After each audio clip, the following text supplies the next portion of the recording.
trying to say Jesus Christ can't hit a curveball? Hi, friends. Welcome into the firm of Harris and Marang. Patrick Harris with you. Yo, that's my name. That's Danny Marang. To my left over there, that's his name. Casey Smith, that's his back there on the ones and twos. Happy little smoky Tuesday. Welcome into my lounge, baby. Yeah, it's nasty out there. It is nasty out there. We took the dogs for a walk last night and got, 110-pound German Shepherd. And we were walking for maybe half mile, three-quarters of a mile. I look over, and that tongue's just flopped out. Yeah. And I was like, oh, you're not doing too good, are you, big guy? We got to get you back home. Yeah, my dog, we skipped walk yesterday. She just chilled outside and then came back in and was like, I'm going to lay on this cold, hard floor. And I was like, good call, girl. Yeah. Walk last night and walk this morning. I got back to the place, and I had the Dude, my eyes are a little burning just from, coming into work today. Yeah, it's craptacular out there. Yeah. Looks like there's another fire. It's up on Mount Hood now. I saw the air quality there is 280. The air quality where I'm going this weekend's 210 right now. Yeah. Still beats what we had during the big wildfires that were close here. Was that during the pandemic? Yeah. At the time, I was working as a logistics director in Wilsonville, and a lot of the guys that worked there, I would say the majority of them lived in the Woodburn area, where the fires were, east of Woodburn in that area. And a couple of guys lost their houses. Mm-hmm. It was nuts, but they showed me videos trying to drive to their house, and you can't see 5 feet in front of yourself. And the air quality, I think it maxes at 500. It was just sitting at 500. It was worse than that. It was can't go any higher. Yeah, I mean, during that period, this part of the region had the worst air quality in the world. It was just horrid. I remember I was working at a brewery at the time, and it was fresh hop season, and we went down to Coleman Farms down in the valley to go pick up some fresh hops, and we could see 30 miles away just a giant curtain of smoke making its way. So, as somebody who lives in Vancouver, does this mean we should build a giant wall on the Oregon border with filters because it's your fault my air quality sucks? I mean, isn't that how we're supposed to do things these days? It's not the worst idea. Because a little bubble. Why do I got bad air in Washington, huh, bro? This is your fault, not mine. Well, you've got bad air in Washington too. No, yeah, that's way up north. That ain't coming to my spot. They did just arrest the man who. Yeah, it was arson. Suspect of starting one of 3 fires that forced more than 65,000 people to evacuate in Spokane County. That's way up there, man. That ain't affecting my air quality in Vancouver. That's all right. That's that Oregon fire's affecting Vancouver. That Spokane fire, man. That's wild, dude. That whole neighborhood's gone. Yeah, that's my hometown. I didn't live that far north though. That's the new development in Spokane. Well, that's what I'm always worried about. I just ain't worried, but I always think about the neighborhood that I live in now. It's 2,800 homes, and it's all new builds. It's all been built in the last 15 years, right? And, we're walking around and we're walking the dogs or something like that. And I'm always, because I'm weird, if a fire started somewhere in the center of this development, what would stop it? Because it's all townhomes. There's 10 feet of space maybe between them. There's some smaller townhomes. There's some big ones, and then there's some just huge houses on the perimeter. Once it gets inside the burbs, that's what I mean. What stops it? What stops it? Because especially because there's also the townhomes that are the single roof. It's they're all built together. What happens if a fire starts in one of those and just goes? Well, that's why I got my AR-15, brother. Mm-hmm. That's why you have fire hydrants. I'm going to shoot him. I'm going to shoot that fire dead. I like that. You should go with that. I'm going to shoot that fire with my automatic rifle. Well, if you have an automatic rifle, you've got $30,000 to spend. Go Beavers. So, I always love that when people talk about guns. I'll go political right out of the gate. It's easy to get an automatic rifle, but no, it's not. It's not. It's super hard to get them, and they're really expensive. I don't think about them at all. You know what I did learn today, though, that you informed me, and Sprague informed me, too, during shift change, line change. Is that what we call it, line change? I'm used to, shift change, but line change is better because it's sports, blah, blah, blah. I learned that Wilsonville is a really nice place. Oh, Wilsonville has some, I was showing you some Zillow houses. Yeah, I did not know that. Oh, yeah. You will find nice little neighborhood. 3, 4, 5, 6, 7, $8 million houses. Well, there is definitely a continental divide for Patrick, despite living here since 1997. There's definitely a divide in which, Simba to Mufasa, what's over there? We don't go over there, son. And it's no offense. I just, for no reason, I know you in Wilsonville, but I see you every day here. Yeah. I have no reason to go to Wilsonville. I have no reason to go to Beaverton. I have no reason to go to Gresham. That was the tunnel for me when I was growing up. Yeah, in Beaverton, like going through the tunnel was like entering Narnia.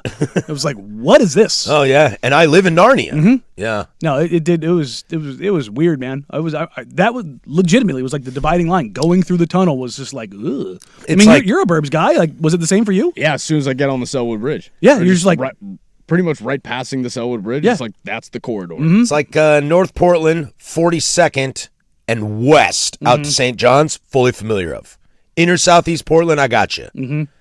Milwaukee, worked in Milwaukee for a long time. Milwaukee, Selwood, basically once you Woodstock, start climbing love that. I-5 is when it just I'm out. You're like, whoop. The curves and the bridge. Yep. Or sorry, the curves and the Vista Ridge Tunnel. Mm-hmm. Outside of that, that is the unknown land for me. Yeah, see that's what I've known. Beaverton, Tualatin, Newburgh, Wilsonville, like that's. See, that's the places where I can ride bikes. Mm-hmm. I can't ride a bike past the corridor. Yeah, no, we have this thing down there. Once you enter that space, Harris, it's called land.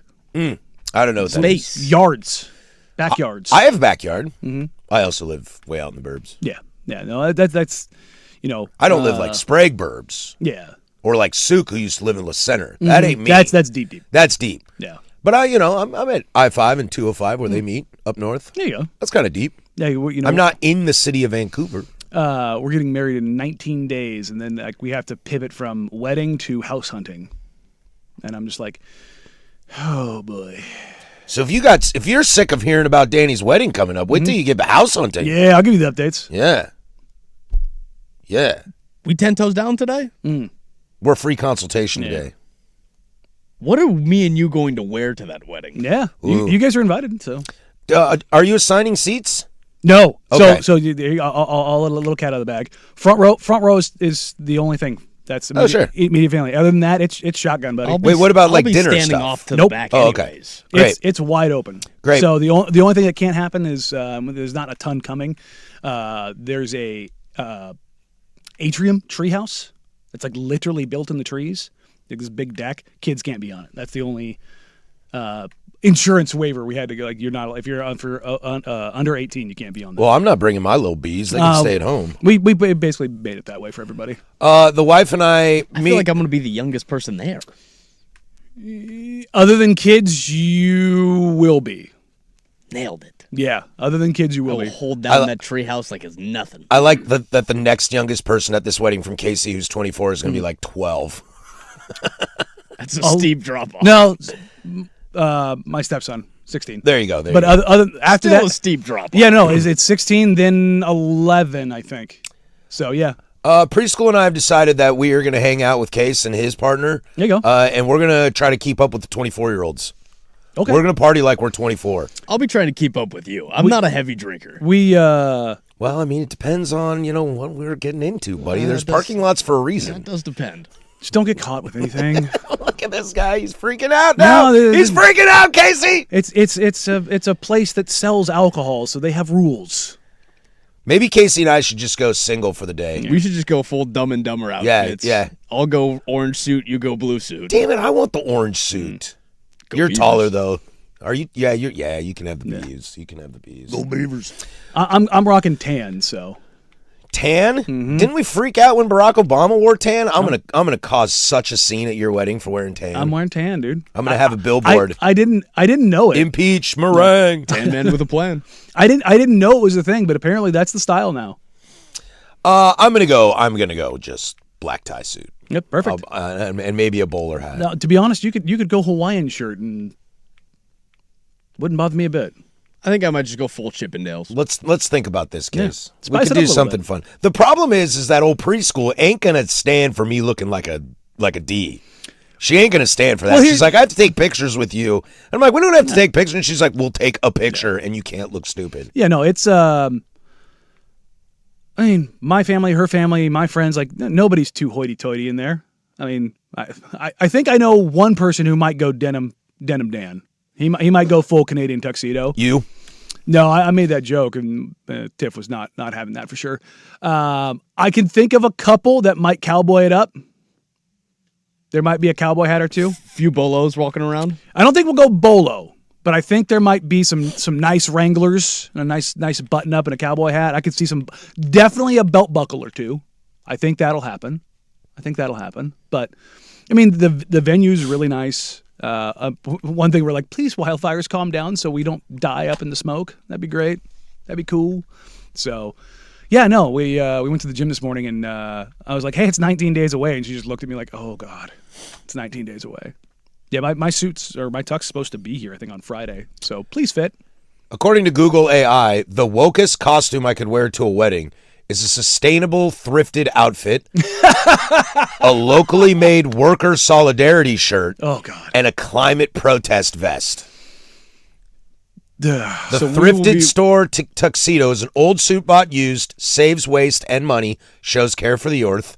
The worker support shirt is clothes made by fair labor groups, shows help for union jobs, honors regular people, and then the climate action sign, a pin about clean energy, a small sign on a pocket speaking for nature and land.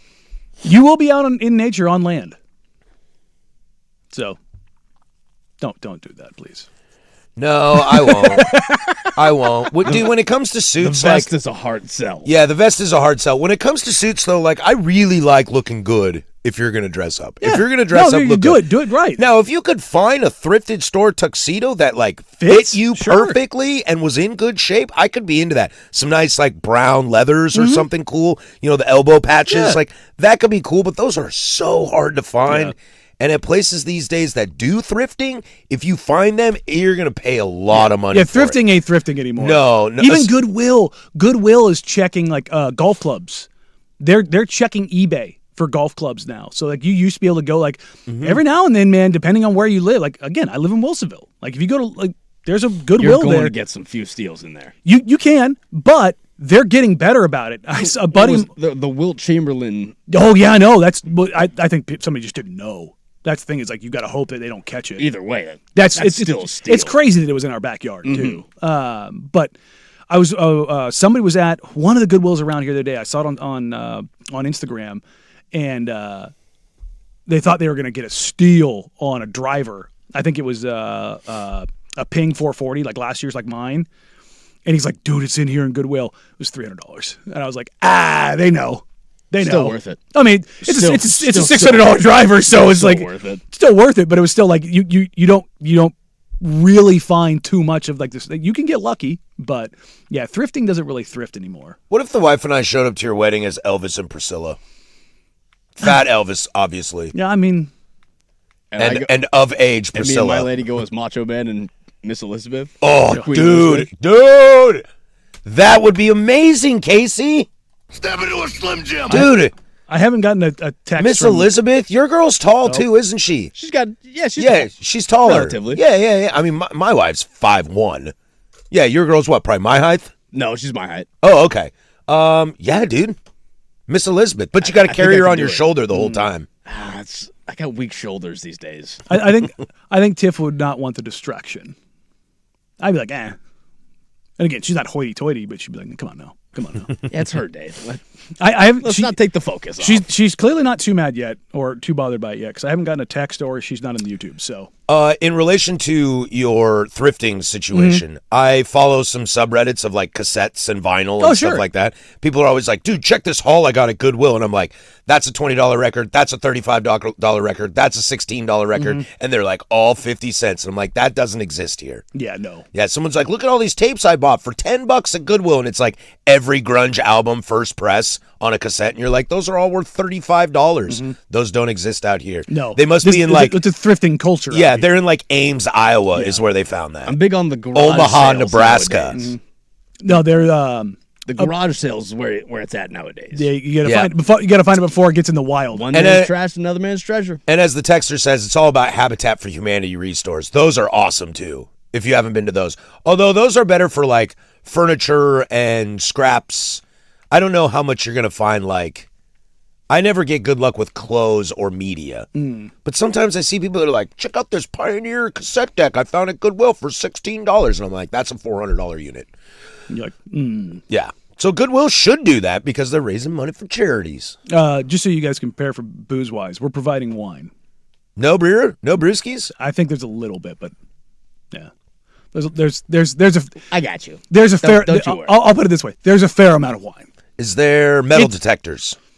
Again, we're in the middle of wine country, aren't we? Yes. So yeah, I think we'll be okay. Yeah. There is a plenty of wine. Plenty of wine. We're literally getting married at a vineyard. So I can't drink more than 2 glasses of wine because my acid reflux. We'll have a little assortment. We're not going to go too heavy on the reds. So I'm What out are of we here. doing here? whoa, Not heavy on the Reds? I'll have a cooler. Yeah, Don't worry. we'll be prepared. there will be some, but it's Sunday night. Yeah, but Casey and I do whatever we want. Okay. So we're going to have to plan for that. Yeah, there you go. Yeah, I think we're going up on Yeah, baby. Friday to make the selections. So Oh, that'll be fun. yeah, we got to basically lock everything in because Get a nice 2 weeks out. Gewürztraminer. Yeah. Will there be some champagne? Yes. That'll be there for toasts. I do like champagne. Yeah. So Do Casey and I get a toast? you know what we've talked about it. I don't. Open Here, mic? here. Open mic? We don't have anybody planned to do any. Awesome. So That's amazing. we're trying to keep this thing. Shall we sing a shanty? Yeah. There you go. We did the run a show and I think we're at like 25 to 30 minutes. So the actual ceremony itself is going to be. Let's keep it going. I one time officiated a wedding for 2 of my really good friends who are still married to this day. Shout out you two. You know who you are. They got married in Troutdale, and we were under this trellis, and it was like 105 degrees outside, so it was like 113 inside. cooking. And the bride walks up to me and she says, "Patrick, get this thing over with as soon as possible." Yeah. They do the procession, and I say, "Ladies and gentlemen, thank you for attending." Nick, do you take Rachel to be here? And we did it in about 90 seconds. Oh wow! So you went. Oh yeah, and Okay. because the bride's like sweating. Oh, yeah. all the groomsmen are in their suits. Suits are just dying. I was dying, and it was like, bride, you're in charge. She was like, So get this going. even if it's a hot day, we're gonna luck out because it's a little bit later in the day. We're under tree cover and we're at like I think they said like 1,500 feet. So it's gonna be like 10 to 12 degrees cooler than what it should. We're hoping it's gonna be like 75. Sounds wonderful. That's what we're like. Even because the average temperature on the day is like I think it was 85 or 86. So That'll be pretty good. yeah, we're shooting for like basically room temperature. Like that's the hope. Is that, and again, we're keeping this thing. There's not a lot planned. So, yeah, We're gonna do just fine. Yeah, baby. we'll have some. We're gonna do just fine. we got some yard games, food. By yard games, he means drinking games in the yard. We got some. The one rule of cornhole, you always have Gotta to have a drink on bevy. the left. Gotta have a bevy. There's cornhole, and then we got the golf with the Velcro balls, and I think there's some horseshoes and something else over there. It's a cool little property. Hand grenades. Yeah. So, then Tiff's doing the desserts. She's insane. That's a bad idea. She's insane. Tiff, if you're listening right now, that's a bad idea. You ain't gonna want to do that. I told her. Well, she's doing a cake for us, and then like a not like a mini cake, but like a regular size cake. But then she's doing cupcakes too. So And I won't say no. Every time you've brought in desserts, they've been bangers. yeah, she does pretty well with that. So it's so much so that we go and ring the board. We started a business. So Oakley Dokley, we got a great show for you all today. It is a free consultation Tuesday. We'll get to that at 12:15 per usual. So get those thoughts in. You need help with anything. Your love life, your personal life, your sports life, your marriage life, your wedding life, whatever it is, you can get those into us. We'll take care of that in the big nooner. We're heavy in college football today as it's time to get into it. Some lot of leftovers from over the weekend. Let's start here. Congress, and everyone seems to agree. That's Danny. I'm Patrick. 105.1 The Fan. The Portland.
105.1 FM and 1080 AM. 1023 here, Portland Sports Leader. Don't you forget it. We are live from the shadows of the historic Smoky Fremont Bridge. It's a 503-864-6326 kind of day. That's the text line. She'll let you interact with us throughout the entire day. There's also the YouTubes over there. 105.1 The Fan is your channel. Smash that like, subscribe. Jump in the chat. We're talking about if you can tell if Casey and I are hungover or not. And you haven't yet, so ding, ding, ding. I won't be here on that Monday, so as the YouTube points out, you guys can do what you want. Although that bump back music made me think we should go maybe as Pirates of the Caribbean. There you go. That's more shanty. I think that's more like Yo ho ho, bottle of rum. Yeah, but maybe we should do like Disneyland 60s style pirates, Yeah, not the real creepy. not the like authentic. parlay. Yeah, Sleep, Paul. you can't be That's the one. Parlay. you can't be too great like Johnny Depp. Otherwise, you're like, dude, nice outfit, Little guy liner. Yeah, but if you show up like No, Disney Disney the old- Smee in yeah. the original cartoon, then you just Yeah. look stupid. They go a little bit Captain Hook. Yeah. But even then, Dustin Hoffman pulled it off really well. We got to go cartoon Captain Yeah. Hook. Yeah, there you go. He did. Hoffman killed that. He did. He was really good. To outshine Robin Williams in a movie is tough. Yeah. Yeah, Smee, he was really good. Smee, Smee. Yeah, what's that guy's name? I know that actor's Yeah, name. gosh dang it. I mean, that's a banger of a cast. Robin Yeah. Williams, Julia Roberts, Dustin Hoffman. Yeah, this is pretty good. Although Julia Roberts at that time might have been a little old to play Tinkerbell. I just viewed Tinkerbell as like almost like a teenager. But I mean, it was also Robin Williams. Yeah. How old was she then? Like, Bob Oh, no, Hoskins. Bob Hoskins. Hoskins. Thank you. He's Yes. in Who Framed Roger Rabbit. Yes. No, I guess they're all grown up. So yes, Yeah. Tinkerbell would be older. Yeah. Also, I don't think Julia Roberts was that old. No, she wasn't. It's more that Tinkerbell to me has always come across like a broody preteen. So that was You know, she likes Peter, but he doesn't like her, and Yeah. she scoffs at everybody that was 91. like my 13-year-old. Dude, she wasn't even 30 yet. No, I know. But I know I'm just trying to Yeah. think where in my how old was Julia Roberts then? I don't think that old. She's actually younger than I thought she was. She looks great. 67. Still Or looks no, she was fantastic. born in 67. She's 58. She inducted the Dave Matthews Band in the Rock and Roll Hall of Fame, and I was like, damn, girl, you still look good. She inducted him? Yeah. Oh, Yeah. she a big Dave fan? Big Dave fan. Okay. He was at her wedding. They danced to a Dave song. She was in a music video for them. I did not know that. Yeah, pretty cool. That's a weird crossover, but I know, okay. it's super strange. Yeah, I'd oh, forgotten yeah. all about it. We're hanging out in college football a lot today because we kind of did zero of it yesterday. There's a lot to get to. Oregon State women's got some stuff going on, the class of 2022. But let's start here. The Protect College Sports Act. We've heard a lot about it, and we don't need to get into the nitty-gritty of the gross political battle that is that. But the report came out from Pete Thamel, this was a few days ago, in a reversal that keeps the Protect College Sports Act alive. Both the SEC and Big Ten presidents voted to support it tonight, per ESPN sources. And I think that's such an interesting concept, getting out of media days with the Big Ten and the SEC. I don't know how much of Big Ten you watch, Danny, being on vacay, but they very much are, we are not like the other. We do our own things over here. We are better than the other ones, and they both handled it in different situations. But I think what I love about this is I think it's very clear that both understand that structure is needed. Some form of structure is needed. This ain't it. This ain't it? This ain't it. What about it is it not it? All of it. Okay. It's trying to revert back to what it was. It's trying to put Pandora back in the box, Genie Yeah. back in the bottle. I'm interested. But it's just money. It's just money. And all of a sudden, like the money went from $20 million to up to $50 million. It's like, wait, what? What do you mean? I think what I captivate from it is I enjoy the ideas of limiting transfers. I don't. Yeah. I don't like unless you're going to limit how much a coach can transfer and change jobs. I don't want to hear it. Well, I'm all for that too. But that's the thing is we can't do that. I know. I think I you know what might be the biggest solution for a lot of this stuff is just and Lanning's talked about this and Sark's talked about this and Kirby's talked about it as well. Like I think the whole transfer windows, those need to get figured out a little bit better. Ryan Day was big about this. I'm okay How am I with supposed to that. recruit and plan for Miami in a playoff game? Like, and my assistants are going elsewhere. Yeah. If you could find a way, if a Protect College Sports Act could find a way to navigate that players and coaches' mobility are in the same window, that I think would solve a ton of problems. I can get on board with that. I think there should be two windows. I think there should be 2 windows. And I think they should be at least 6 weeks. I think they should be big chunks, to afford all opportunities. Transfer window in Europe for soccer is only 2 weeks. Mm-hmm. A lot of action.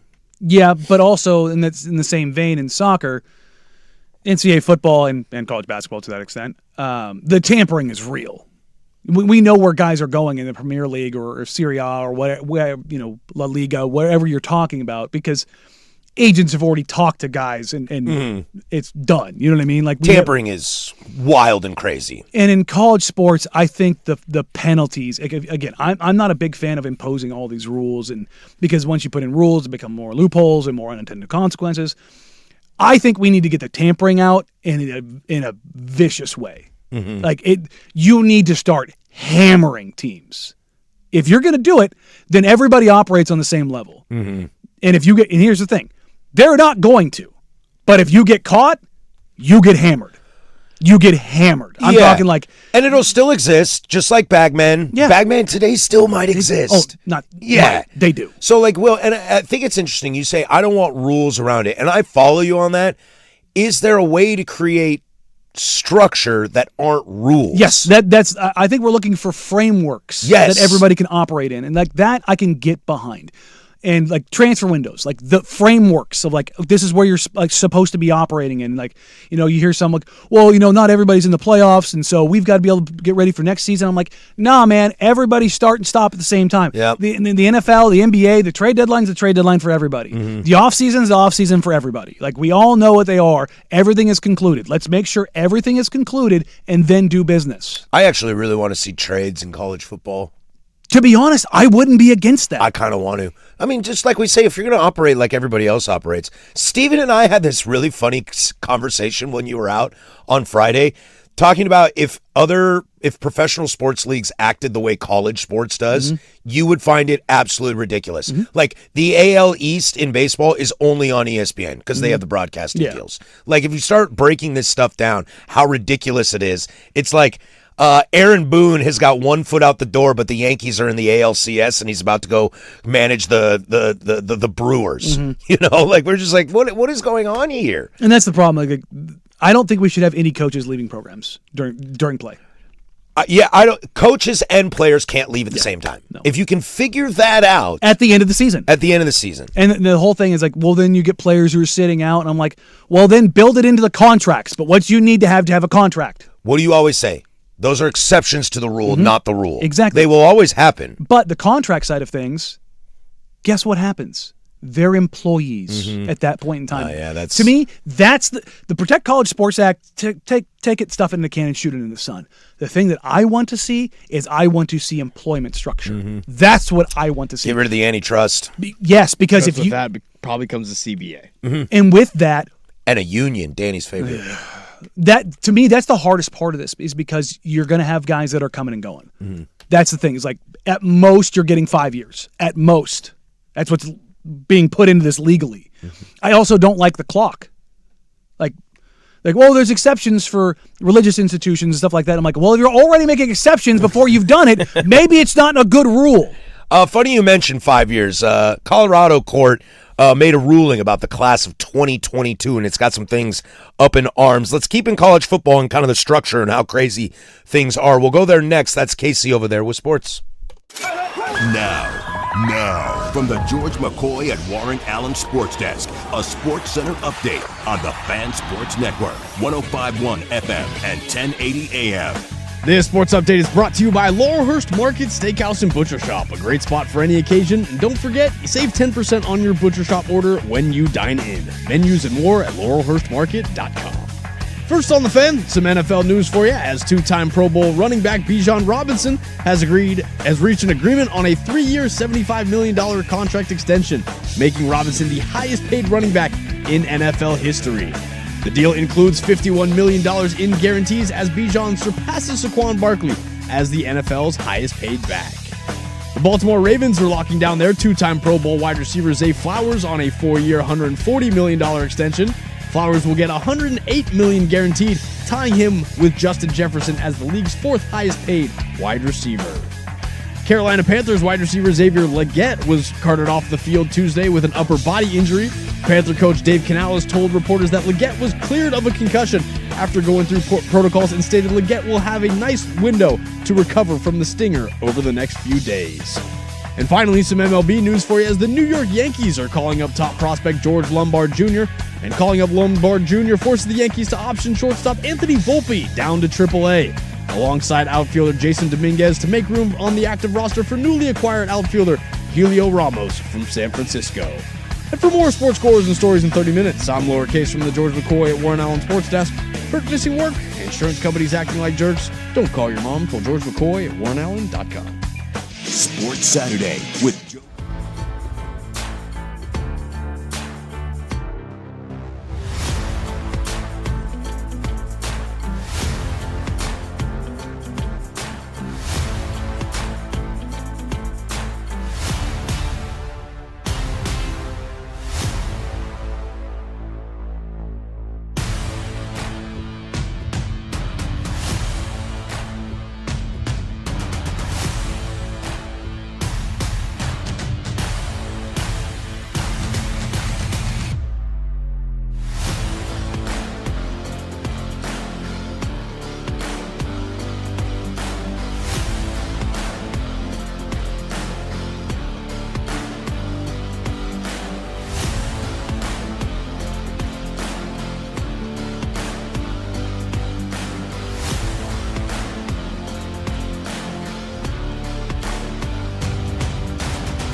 At 1080 AM. We'll get over to some Oregon State situations here in a moment. But hanging out, something kind of similar to what we were talking about in the Protect College Sports Act. Something went down in Colorado a couple days ago as well. U.S. District Court of Colorado Judge Charlotte Sweeney, she issued an injunction against the NCAA, allowing all class of 2022 athletes a fifth year of eligibility. And that's part of what the college Protect College Sports Act has as well. She basically just took it on herself and was like, 5 for 5. You get 5 years, doesn't matter. If you're going to school, you should be able to do it. Look, the five is interesting to me because I think it varies sport to sport. Mm-hmm. Like AJ DeBonsa as a freshman is extremely more impactful than an 18-year-old interior lineman. Sure. That interior lineman's really not going to blossom till maybe at best their sophomore year. And there's exceptions. Unless you're an absolute dude of dudes. Yeah, there's exceptions. Like who's the guy? And guess what? Guess what that guy's doing in year 3? He's going to the NFL. Yeah, like who's the guy who went to LSU? He was thinking about Oregon, but he went to LSU, the big lineman. You remember his name? God damn. Anyway, not important. So I can that's where I think it gets a little tricky in the 5 for 5, because 5 years for a football player, I don't really have an issue with, because I don't know if, I don't really feel this, but I'll throw it out there. I don't know if all 18-year-old freshmen should be playing football. I would argue most shouldn't. Yeah, it's position based. Sure, you get a Malachi Tony. Yeah, DeCorian Moore, like those guys are ready to play. But again, like 5 stars are ready to go. Yeah, but an O lineman, like that guy might still need to beef up a little more, work on some footwork, things like that. But then you get a little tricky. In basketball, giving a guy 5 years from the jump, like if you're who's the kid from Purdue, Braden Smith? Yeah. You give that guy 5 years, that's very generous. Because he's a fringe NBA player. Sure. He is one of this class of 2002. He did come out and say, I have no interest in going back to Purdue. I would like to, pursue my NBA career. But guys like a Braden Smith, a Frank Kaminsky. Take Dylan Mitchell. Yeah, Dylan Mitchell was drafted, and he might head back to college. Johnny Brome. Okay, if he had a 5th year, that's kind of like, I don't know if that's fair. Because you're dominating college, but I don't know Perry if you're Ellis NBA. is still playing. Yeah, he's still playing at Kansas. That is true. That is true. I can't believe that. Dude looked like he was 30 when he was a freshman. He looked like he was 40 when he was a freshman. Like, what is going on Not here? Greg Oden style, but pretty damn close. Hey, come on now. GLB tomorrow morning. But, I love Greg. It's just... I'm just a firm believer that you shouldn't be going to college for 7 years and not walking away with a master's. And that's my point. It's like if you're going to school... If you're going to school, I'm all for it. But we know these guys aren't. I mean, what's his name? Miami quarterback. Carson Beck. Yeah, Beck. What was he taking? Dancing? That guy played for 7 years. Well, difference. He had the COVID years. There's the... A red shirt, a gray shirt, and a COVID year? Yeah. That's how you do it. Yeah. But that whole situation, and they have softened things up with the red shirt stuff. Was it 4 games now? You can appear in? Yeah, they've softened up some stuff. Which I think that's good. I think that's good as well. Let's see. The NCAA came out. This decision is egregiously wrong. The court's decision to certify a nationwide class and grant sweeping injunction relief with virtually no evidence and without witness testimony or even so much as a hearing invites further chaos in college sports and irreparably harms thousands of student athletes already on campus. And I think that is the interesting thing. If you are the NCAA, it's like, but why? Like, why did you guys choose to do this right now? What booster, what player at Colorado State or CU has decided that they would like another year of eligibility? It just seems a little out of nowhere, especially if they're trying to do this Protect College Sports Act, that someone else feels like they went rogue. Well, I think they looked at it and they said, we don't want federal legislation. Yeah. And that's the thing, is that's where I keep coming back to. I don't want the federal government involved in anything. They don't get it right on most things, guys. Like, you have too many cooks. Maybe I'm wrong, maybe I'm right, maybe I'm way off base. The whole idea of I go to the Super League, and not just the promotion, relegation, 80 teams, all that kind of stuff, but it's a structure that you opt into. It's not forced upon you. You make the decision whether or not you want to participate. That's the free market at work. Do you, Washington State, Oregon State, do you want to participate? I think we do. I hope so. But I would hope so. But you understand what I'm saying? You have an option. And again, you would hope that that's the outlook on most universities around, so then people are then kind of forced their hand. If the majority is opting in, I might as well just go and join the majority. And if you want to go down that path, you can make that decision. And if not, then you sit on the sidelines and you go do your own thing. Or you slow play it and you work your way into it. I like that significantly more, that mobility, as it were, scaling, if you like that word. No, I hate that. Yeah, I know, but going into it that way. Because that then allows for rules or structures to take place because you're opting into it. The federal legislation is like, this is what we're going to do and you're going to do it.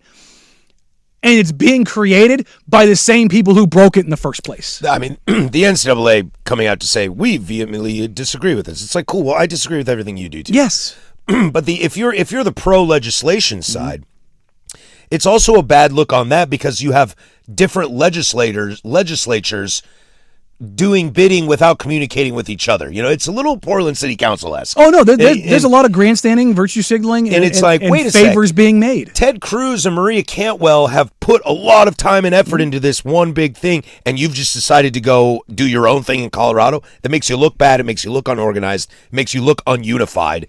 And if you want to try to get something done, all these people got to get to the same page. Well, and that's the thing is, who do you think is working with these senators? Do you think it's players and coaches? No, or do you think it's athletic lobbyists. directors, lobbyists, and chancellors and presidents? Yeah, it's PAC money. How has that gone for anybody on either side? Well, a lot of them get rich from it. I know that. And again, that's why I want them out of it. I don't want them involved. Yeah, we'll see. We'll keep you updated on this stuff. We'll see. I don't know. The Protect College Sports Act, this thing will get shot down because it'll go to a Supreme Court and that'll get shot down. We'll keep eyes on Protect College Sports, on what Cruz and Cantwell are doing. I don't know. They're trying to keep all of the politicians there to vote on it, and I'm just like, I don't think that's happening. There's some other things I would like them to vote on instead.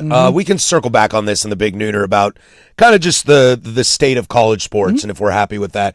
But coming up next, a really interesting thing coming out. Crepia at the Oregonian broke this story about the women's college sports going down at Oregon State. Interesting situation down there. 105.1 The Fan and the Fan Sports Network.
Coming up, we'll get into a little rivalry that's back in action where I'm very excited to see, but what's the cost of that, which is not the excitement that I want to see. And then in hour number 2, Danny and I will get into our Big Ten picks, over-unders, and all that goes along with how we feel the Big Ten will pan out this year. It is a free consultation Tuesday. Get those in, 503-864-6326. I text you back. Somebody texted in something about a job interview at the Coast, but it cut off. So if you got more of that, please send that in. I liked that one. Free consultation at 12:15. But sticking in college sports, basically, a little adjacent from college football. This is James Crepia over at the Oregonian, who does great work. I really enjoy their stuff a lot. Members of the Oregon State women's basketball team filed a petition for union representation with the state's Employment Relations Board. The United College Athletes Association announced. Let's see, senior guard Jenna Villa, I'm not sure how to pronounce that, is a member of the UCAA's interim executive committee and featured in the union's announcement. She said, quote, "We want one voice." It's the only way they have any power against this because of the turnover. Mm-hmm. That's what I was talking about earlier. It's the idea of, in professional sports, you've got more staying power, particularly in basketball and baseball. Guys have long careers. Mm-hmm. NFL, average career is 3.5 years. That's why they get their butts kicked every time in these negotiations. And there's no guaranteed money. I mean, there is guaranteed, but you have to negotiate that. Yes, and then it'll be the same for what you're going to have to do is you're going to have former college athletes who have real cachet who want to lead this. Mm-hmm. You need the Andrew Lucks of the world who have the cachet, the staying power, and the success in college athletics. Those are the people who need to be your union reps.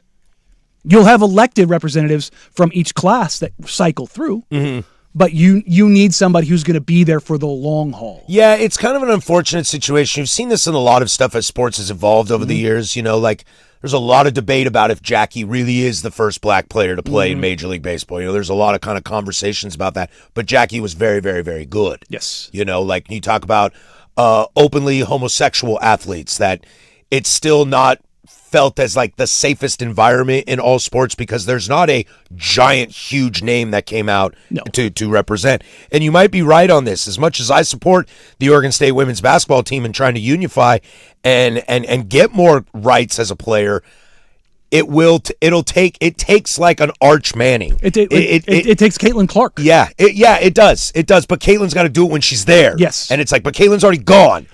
Even to that extent, I think even that she's out. Let's say her WNBA career is over in 5 years, and she's one of them ones. What if on the women's side? What you need is Lisa Leslie. You need Cheryl Swoops. You need the four. Cheryl Miller. You need Candace Parker. You need the you need the forebearers of your sport. Diana. Yeah, that's who needs to be in charge. But can they do that post-career? Yes. Or does it need to be people in the sport now? That's why I was like, if Arch Manning and Julian Sayin and Dante Moore and Trinidad Chambliss, those guys need to be on the rotating cycle. And all came in and were like, we're doing this now. But the people who need to lead it have experience. You understand what I'm saying? Because otherwise, you're handing a 22-year-old, 23-year-old. As much as I love when Diana Taurasi gets on the broadcast and starts talking about the game itself, I want her talking about how the game is evolving and how you can capture this momentum that the game is taking over. You have to take the experience with it. Now, I agree you do need Dante Moore, Arch Manning, Julian Sayin, Trinidad Chambliss. Like, you need the guys that are in Heisman races or Doak Walker candidates or Bronco Nagurski. Like, you need guys with cachet and guys that have, like, I think got bad intentions. Yeah, you need old Bear Bachmeyer. Yeah, I also think you need the guys like Kyle Whittingham. Every time he came to Pac-12 Media Days, he brought Bad Moon Rising along with him, but he also brought in Clark Phillips III. You listen to him talk, and you're like, this is not a 21-year-old. This is a 35-year-old with a lot of world experience. Like, you know what I mean? Like, there was you need guys that have real maturity to them, that understand things. Yes, they're great players, and they're going to go on to the NFL, but also they understand that it's not just about them. Right? This is the problem with the NBA, what they've had with some of their union leadership on the player side is that they're advocating for themselves. The things that they put in place of like getting older players paid when it was Chris Paul and LeBron James, like they were looking out for themselves. You need to have not just the upper echelon guys, but you need to have the guys that understand. But you also need to have people that have been there, experienced it, and know it and love it.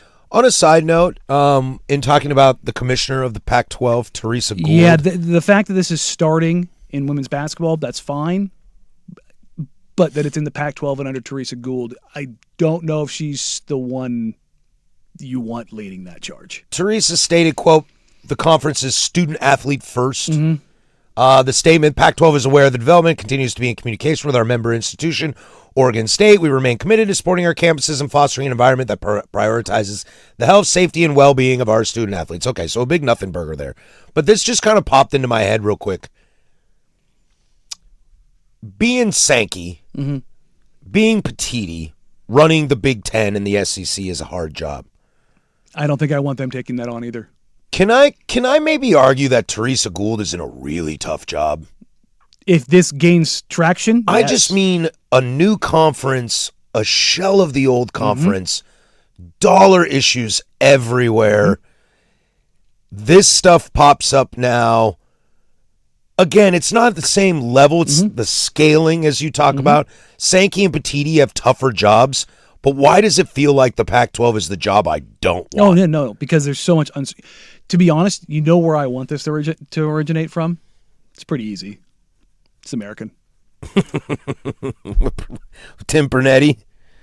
Well, but I think that goes back to the conversation that we were just having, that I don't think Pernetti and the American are strong enough to make this statement. I still think it comes from a Julian saying, and then Ryan Day comes out and goes, I agree with him. I agree with that, but do you trust either of those conferences?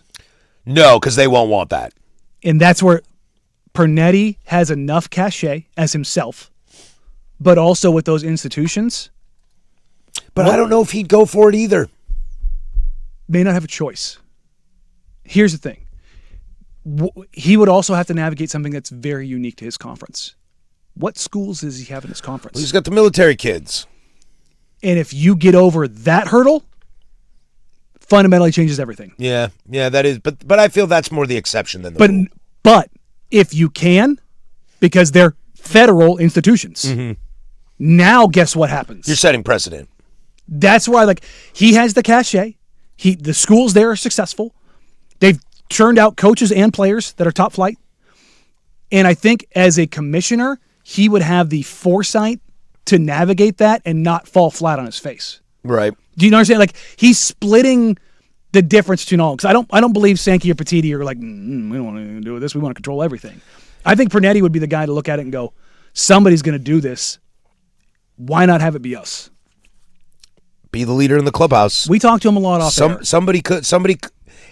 That's the whole point of this conversation. I think that's the whole point of this hour we've been talking about, is that someone's got to step up, but it's got to be someone with enough cachet. And this is no offense to Pernetti. I don't know if he has the cachet. A Petiti and a Sankey do, but I don't think they would do it. But that's my point. And that's where Teresa Gould lines up in this. Who has none. And that's what I'm saying. Who would be the best of the likely candidates?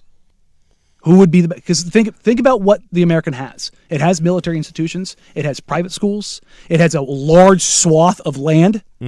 You've got programs that are very good. Yeah, you go all the way to North Texas, I think is as far east as they go. And you go up to Virginia.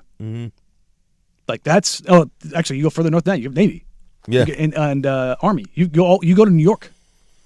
Just unionize already, guys. But you understand? Figure this thing out. That swath of land, that many states, that many cross-sectional schools. I look at that, and again, maybe I'm biased just because we got to spend some time with him and kind of understand how he goes about things and how he thinks. I look at that and I go, of all the commissioners that could be in a position to do that, he is the one that I trust the most. Let's get into some rivalries on the field. Let's talk a little football, actual football, as these two have decided to put the big boy pants on and play each other again. Thank you very much. but at what cost? Our number deuce is next. 105.1 The Fan. How does mediation?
Now, from the George McCoy at Warren Allen Sports Desk, a Sports Center update on the Fan Sports Network, 105.1 FM and 1080 AM. First on The Fan, some NFL news for you as two-time Pro Bowl running back Bijan Robinson has reached an agreement on a 3-year, $75 million contract extension with the Atlanta Falcons, making Robinson the highest-paid running back in NFL history. The deal includes $51 million in guarantees as Bijan surpasses Saquon Barkley as the NFL's highest-paid running back. The Baltimore Ravens are locking down their two-time Pro Bowl wide receiver Zay Flowers on a 4-year, $140 million extension. Flowers will get $108 million guaranteed, tying him with Justin Jefferson as the league's fourth highest-paid wide receiver. Carolina Panthers wide receiver Xavier Legette was carted off the field Tuesday with an upper body injury. Panthers coach Dave Canales told reporters that Legette was cleared of a concussion after going through protocols and stated Legette will have a nice window to recover from the stinger over the next few days. And finally, some MLB news for you as the New York Yankees are calling up top prospect George Lombard Jr. And calling up Lombard Jr. forces the Yankees to option shortstop Anthony Volpe down to AAA alongside outfielder Jason Dominguez to make room on the active roster for newly acquired outfielder Julio Ramos from San Francisco. And for more sports scores and stories in 30 minutes, I'm lowercase from the George McCoy at Warren Allen Sports Desk. Hurt, missing work, insurance companies acting like jerks. Don't call your mom. Call George McCoy at warrenallen.com. The home of the firm of Harris and Marang.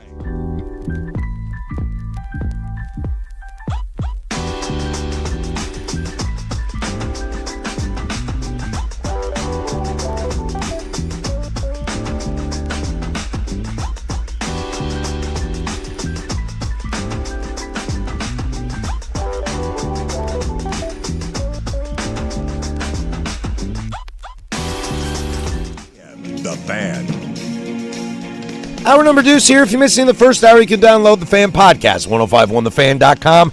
The Odyssey app, wherever you get your podcasts. Give Case about 10, 15, 20 minutes. He'll get that up for you for the first hour. If you can't wait, get on the Odyssey app. Jump on the YouTube, 1051 The Fan. If you missed Brooke Olzendam on Dirt and Sprague this morning, she's always a delight on that program. They basically play a little mail sack with her, and she was absolutely fantastic. If you missed that, YouTube or Odyssey app, or wherever you get yours. Rewind, fast forward, except for in the future. Danny and I will get into our Big Ten picks. We'll look at over-unders and pick out the conference and maybe say how many teams make the playoffs from the Big Ten this year. We like doing that, the over-unders. Shocking development. I think you'll know where I'll go with UW. Just saying that. Just getting that out in the open right now. We played that game a little bit already, so I have a good idea. Yeah, so we'll get to that as well as Web Gems, and it's a free consultation Tuesday, 503-864-6326. Get those in. Any sort of help you need in your work life, your love life, your relationship life, your sports life, you're planning a wedding life. We're here to take care of you. We do have somebody else who's getting married next week. So who's that? They texted in. Oh, nice. Oh, yeah, they asked if we wanted to go. I said, I'm actually free. The wife and kids are out of town. I ain't got squadouche to do that day. If it's not far, I will go to a random wedding. I mean, I'd be down, but I'm getting married 8 days later. Sure. But my wife and kids are going to be out of town. Yeah, go for it. Again, appreciate the invite. And if I wasn't getting married the next week and had a million things to do, I would be down. Yeah, and I don't have timbers that Saturday, so it's like, baby, I'm free. Ooh. Like, I would 100% go to a random person's wedding. It could be fun. It could be a ton of fun. Go full Owen Wilson? Little wedding crashers? Well, I don't want to do that because I think that implies trying to get with chicks and things like that. I'm talking more about the I'm lucky to have one. I don't think I need to risk that. No. I'm talking more the idea of like creating a character. Oh, yeah. So like they may know who we are, but like the groom knows because the groom listens. Yeah, or it's the bride. Maybe it's the bride. But whoever it is, we're like, hey, look, we'll come, but you got to do us a favor. We get to create the character. Yes. Ooh, I kind of like that. That'd be fun. I kind of like then that. You could go full Johnny Depp. I am a peacock! You gotta let me fly! Just think about which way would you go if you had to create a character? I just wrote it down for free consultation. Okay. We'll save that. We'll do that later. Yeah. According to Pete Sampson on Twitter, this broke yesterday, a couple days ago, I think it was yesterday, that Notre Dame and USC have agreed to a 4-year contract. Oh, shocking. To resume their rivalry, beginning in 2030. Games will be played early in the season, week 1 in South Bend in 2030 and Los Angeles in 2031. This is pretty cool. I'm glad they got this thing done. I always figured they would. Put it on the board. Real quick. Let's play the game. Look at Notre Dame's schedule. Yeah, no kidding. This is what I said at the beginning. People were calling me arrogant USC guy.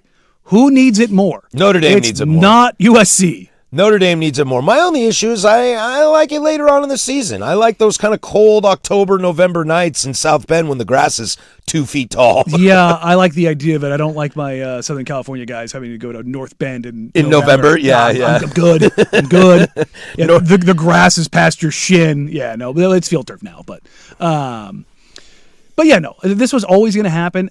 To be honest, this now becomes an early season marquee. This is Texas Ohio State. This is big time. Yeah, the only thing that I hate about this, and it to be blunt honest, it's again to your point, it's not a USC thing, it's a Notre Dame thing. The thing that frustrates me about this is now Notre Dame's like, well, we got USC. We got a big game on the schedule. We're good. And they got it at the beginning of the schedule when you take your loss early. Like it's fine. That's what pisses me off the most because now Notre Dame's home with Indiana is off.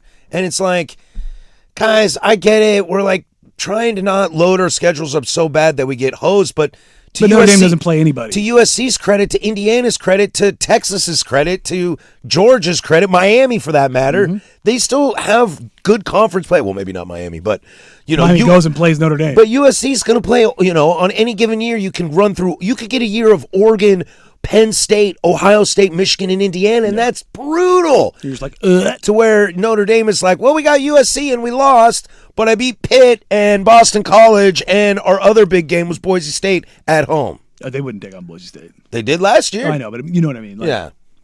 And again, I think it's always going to be at home. Yeah, that's the only thing that frustrates me about these kind of things. And from the flip side, that's, I also hate when people like, if you're looking at the Civil War or the Apple Cup, when one side's like, oh, it's not worth it to me because I just don't want to get my ass whooped by Oregon every single year. Or UW who's like, it's not worth my time to play these peanuts out in Pullman. Like, the different sides, that's bullshit too. Yeah. It's like, dude, just load up the schedule, man. If you're good, you're going to be good. Yeah. And look, USC. Have you seen Florida's schedule this year? That's not even counting Florida State non-conference. I think they have Miami too. It's brutal. Look, USC Notre Dame is one of the most historic rivalries in the entire sport. It is. And it's one of them. Yes. It's one of them. It's top 5. And it's because of they have played so many games that mattered over the years. Yeah, I mean, it's been a long time. Yeah, it has. But yes. But again, in the history of the sport. A lot of big games. But what does that do to it being early season? There's certainly some of it there, but also I kind of like the idea of like having an early season marquee matchup. Like you want to find out where you line up. Notre Dame's a great program. Funny enough, when we get to 2030, we don't know. Lincoln Riley and Marcus Freeman might not be there. Yeah. But in the current iterations, I'd be interested who it benefits more. I feel like Notre Dame gets better as the year goes on. But I don't know what I think about Lincoln Riley. I can defer to you on that. But it feels like Notre Dame gets better as the year goes. They lost to Miami. They lost to Texas A&M at home. I think that A&M game at home might have gone differently. And that's coming off of a national title appearance. Yeah, and I think that game might have been a little different had it been later on in the season for Notre Dame. Does this hurt Notre Dame more, playing SC early? Is SC the kind of school that will be ready for it? Because under Lincoln Riley, I don't know if that answer is true. Under Marcus Freeman, I feel like I do kind of know that answer is true. You know who they are, their identity. USC has kind of floated through their identity. They've been offensively potent. There's no doubt about that. But defensively, ugh. So I don't know. I think it helps USC more. I think it does too. But also, I mean, USC's got a brutal schedule this year without Notre Dame on it. And that's why I give the USC's credit, and I give Ohio State, Texas, Michigan, Oklahoma, and what could have been Indiana, Notre Dame a lot of credit. Miami or Florida plays Florida State every year. That's not Wazoo and UW. No, that Florida State. I know Mike Norvell. Historic standing of institution. Florida State is a very, very good college program. Mike Norvell be damned. They're a very, very good college program. But it just goes back to, the age-old argument. We don't got to get into it. It's just Notre Dame, go play somebody. Get out of the fake ACC and get into a real conference. Right. I'm going to pull up their schedule right now. It's a joke. I'm sure it is. It's a joke. Let's see here. Fighting Irish. The Notre Dame Fighting Irish. Well, they play Wisconsin at Lambeau. It's Wisconsin. But this still, year. that's kind of a cool game. Oh, yeah. Hosting Rice, hosting Michigan State, at Purdue, at North Carolina, Stanford. What? This is some rough stuff. Then it does get nuts. They're at BYU, which I think could be a playoff team this year. The Mormons versus Catholics. That's a good one. They're home against Navy, home against Miami, home against Boston College. SMU is going to be a tricky one. They finish at Syracuse. They have 3 games on their schedule that are not coin tosses. BYU, Miami. That's kind of it. They should beat SMU. They should beat SMU at home. It's at home? It's at home. Okay, so yeah. So they have 2 games. Navy's at a neutral location. Wisconsin's at Lambeau. I don't know where they're playing Navy. Now, Navy's just a pain. All military academies when are a pain. you just have to change everything that you do. But Notre Dame's a pretty disciplined team under Freeman. So they'll play that game at Gillette Stadium. In Foxborough. You are correct. Oh, wow. Navy is designated as the home team on Halloween. Be a fun game to go to. We get one in December, though. That series started in 1927. We'll see Navy. I'd like to see Navy Notre Dame, to be honest with you. Army Navy will be pretty good. I suppose it's all right over It is there. in New York. This is kind of, though, the last big college football rivalry we need to see. I guess Oregon State. So Oklahoma and Oklahoma State play each other yet still? I think so. Bedlam? Yeah. Bedlam wasn't touched, was it? Am I crazy? I'm checking right now. They're not playing Bedlam this year. Oh, okay, so it did get touched. So we need Oklahoma State. We need Oregon State. After Oklahoma moved to the SEC. I don't remember that one. I don't think there's anything else we're really missing, is there? No. 'Cause most of those big rivals are all still in Conference, conference. Yeah, maybe Texas Tech and Texas, they'd like to play each other. Well, I don't know if Texas wants to play Texas Tech. I don't know if Georgia's going to Sarkeesian. leave the state to play anybody to the west. No, we don't go further than Tuscaloosa. I want to see them travel to Austin. Georgia has never played Texas A&M in Texas A&M at Kyle Field. Mm-hmm. That's some bullshit. And they've been there for how long now? 10, 12 13 years? Something crazy like that. Weird how that's worked out. It just means more down here. It does. Nah, we ain't taking that. Let's do it. You ready to make some picks? Yeah. All right. Well, you can talk about it at the break. Okay. Which board we're going to use. Okay. Hang with us. 105.1 The Fan and the Fan Sports Network. The biggest.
Time to get into some Big Ten situations, the B1G, and how this bad boy is going to shake out. Last year, Danny, you and I basically had $100 we divvied up and put it into over-unders on the conference. And we both damn near doubled up. Yes. I think if I remember right, you came out at like 97. I think I came out at like 94. Something like that, yeah. I got really close. And the only reason I closed the gap is because I took the Indiana over, which was plus money, and I put a lot on that one. Yeah, you did. Yeah, that hosed me. Because I was like, Indiana? Who the hell's Indiana? You took some safer overs, which gave you the minus money. Yeah, and I'm probably going to take a safe over. I got a couple safe overs on this. Mm-hmm. But I got one that I'm willing to go tough on. I went on one that's going to go way against my grain. Oh, yeah? Mm-hmm. Let's see. Let me see what some unders are. Real quick, let's see who's got the best odds in this to go. Let's see. Under 9.5 Ohio State is plus 140. Under Penn State 8.5 plus 135. Illinois, no, that's not that great. Rutgers under is a plus 125. Michigan State's over is a plus 145. Mm-hmm. That's probably your biggest one right there in terms of plus money. And their win, their over-under's 4.5. Yeah, it's nasty. That's gross. Michigan over plus 140 as well, so that's good money if you want to do that. Their line's 8.5. All right, where do you want to start? You make your picks, brother. Let's see. I will take a really safe bet right here. I will throw $20, 20 of my 100 on the over/under 9.5 wins for the Ohio State University. You're going 20 over? Give me 20 over. Their schedule is Ball State, Kent State, Illinois, at Iowa, Maryland, at Indiana, at USC, Oregon, Northwestern, at Nebraska, Michigan, and Texas. The easiest reason for me to take Ohio State at over on 9.5 is in their 11 games, I have 2 to play with, and the 2 are Texas and Oregon. The rest of their schedule at Indiana could be tough. Illinois might be tricky, but they got them at home. At SC might be tough. Michigan, you never know. But it gives me wiggle room of 2 games for a team that's favored to win the Big Ten. Not too bad. Now, what I find very interesting is that Ohio State is favored to win the Big Ten. Their over-under is 9.5 wins. The Oregon Ducks are favored to finish second, and their over-under is 10.5. And there comes my number, my next $20 I will throw on Oregon as an over of 10.5 wins. Because realistically with Oregon, in my opinion, their schedule is Ohio State to me. And if they lose Ohio State, I've still got 10 wins. Pretty safe bet. I'm high on the Oregon Ducks this year. You took the over last year. That was the one that got me. Because I think their number was 10.5 last year, I believe. I believe so. So I thought I saw 2 in there. Yeah. 2 losses. And they only lost to Indiana. Mm-hmm. Well, once during the regular season. There you go. Just wanted to throw that out for you. I will put, this is where I'm going to put some big money on it. Okay, I'm at $40 right now. Yep. I'm going to put another 40, solo dolo 40, on the University of California, Los Angeles. I like this idea a lot. On the over or under? On the over. Okay. 5.5 wins. They'll have San Diego State, Purdue, Michigan State, Nevada, Illinois, at Cal, at Maryland, at Oregon, Wisconsin, Minnesota, Michigan, USC. They're going to surprise some teams. They'll beat Purdue, they'll beat Michigan State, they'll beat Nevada, they'll beat San Diego State. That's 4 right there. But they might lose their final 3 games of the season. Understood that, but they can beat Cal. We'll see what Tosh does down there. They can go to Maryland and beat Maryland. They can surprise a Wisconsin, surprise a Minnesota, surprise, maybe they throw a kink at a big boy on their list is Oregon, Michigan, USC. Maybe they throw a kink at one of them. I think Bob Chesney down there, look, I don't love Nico. He's not my absolute favorite person in the world. But I think Bob Chesney might have something going on there. There's a lot of money at UCLA right now. Well, in a sense. In a sense. They're starting to invest in it. Yes, I do think that they're getting some things right. Now, and I'll circle back on that one. So you've got 80 in now. You got 20 left. 20 left. Hammer UW under. No, I can't do that because I can't actually bet on it. Side note, if you alphabetize the Big Ten and you start at the beginning, Danny, do you know what the first team that comes alphabetically in the Big Ten is? Who's that? It's Illinois. Alphabetical order, the conference starts at I. It's the LMNOP conference. No, Yeah. That's weird, huh? That is weird. Because, I'm used to the Pac-12. Dude, we got Arizona State. SEC's got Arkansas, Alabama. ACC's got You got 20 left to play with. Carolina. There you go. $20 to play with. See, this is tough because it all depends about schedule, Indiana's over under 10.5. It's not that I don't believe them. I guess I don't believe them. I'm not the biggest Hoover guy in the world, so we'll see how that goes. He can be kind of a turnover machine. So you're going to go under? But Cignetti takes that on. I don't think I want to. It's not good money. Maybe I'll just go somebody really bad. Oh, that's what I'll do. I will put my last money on Purdue under. Purdue under. 3.5. Under 3.5. They got Indiana State, Wisconsin, Wake Forest, UCLA, Notre Dame, Illinois, Minnesota, Washington, Penn State, Maryland, Iowa, Indiana. I think they could have one win over Indiana State. That is a tough schedule. They're going to Jake Dickert at Wake Forest. And they have Notre Dame. They're at UCLA, at Illinois. Washington has to travel far. We'll see about that. But they're at Iowa. They're at Indiana. They're at Illinois. They're at UCLA. They're at Penn State. This team is going to be so buns. This team might be the worst team in the Power Four. It's up there. Is there a worse team in Power Four than Purdue? Their over-under is 3.5, and I'm going under, and I'm not even making money on it. It's minus 145 to be under. Right? That's dirty. That's dirty. And they're 3.5.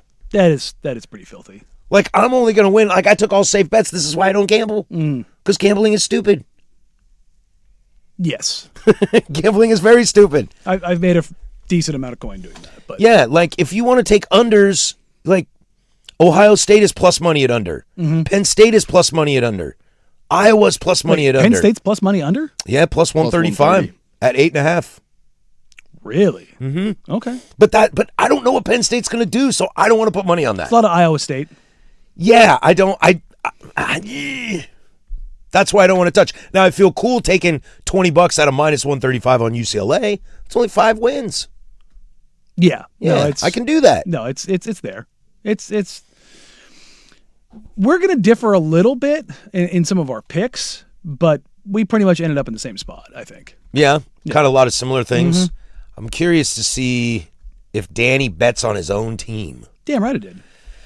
Because, see, up in Pullman, we believe that is a bad juju, bad karma. Easy ride. Bad karma. It's because you don't look behind you in a trophy case and see piles of titles. I have Zlatan. What do you mean? Yeah, exactly, dude. I have Zlatan. He throw football far.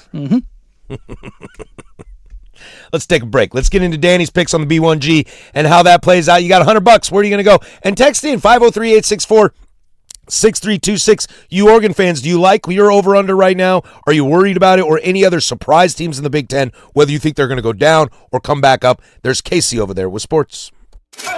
Now, from the George McCoy at Warren Allen Sports Desk, a Sports Center update on the Fan Sports Network, 105.1 FM and 1080 AM. First on the Fan, some NFL news for you as two-time Pro Bowl running back Bijan Robinson has reached an agreement on a 3-year, $75 million contract extension with the Atlanta Falcons, making Robinson the highest-paid running back in NFL history. The deal includes $51 million guaranteed as Bijan surpasses Saquon Barkley as the NFL's highest-paid back. The Baltimore Ravens are locking down their two-time Pro Bowl wide receiver Zay Flowers on a 4-year, $140 million extension. Flowers will get $108 million guaranteed, tying him with Justin Jefferson as the league's 4th highest-paid wide receiver. Carolina Panthers wide receiver Xavier Legette was carted off the field Tuesday with an upper body injury. Panthers coach Dave Canales told reporters that Leggett was cleared of a concussion after going through protocols and stated Leggett will have a nice window to recover from the stinger over the next few days. And finally, some MLB news for you as the New York Yankees are calling up top prospect George Lombard Jr. By doing so, the Yankees will have to option down shortstop Anthony Volpe down to AAA alongside outfielder Jason Dominguez to make room on the active roster for newly acquired outfielder Helio Ramos from San Francisco. And for more sports scores and stories in 30 minutes, I'm Lowercase from the George McCoy at Warren Allen Sports Desk. Hurt missing work? Insurance companies acting like jerks? Don't call your mom. Call George McCoy at warrenallen.com. The Fan is live on YouTube.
God, I hate this show.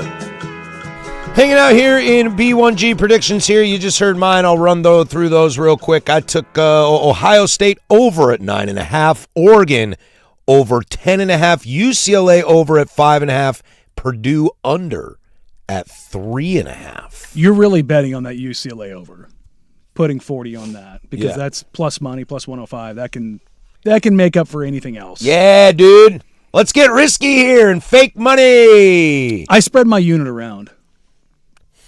Okay. I give it to you. Real quick, because I might actually go up to A and bet these. Real quick, I just want to see if I would do UW if I could. Mm-hmm.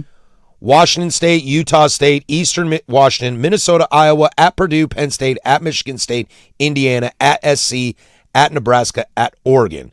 Their over-under is 7.5. They should hit that. They should hit that. I think they'll get to 8 wins, but they're going to be at 7 wins because they're going to lose to Wazoo. I think you should have to bet something on that. You can put it on the board. I don't bet on Wazoo, though, man. I owe a buddy a steak dinner from a Wazoo bet from like 5 years ago. Then bet against Washington.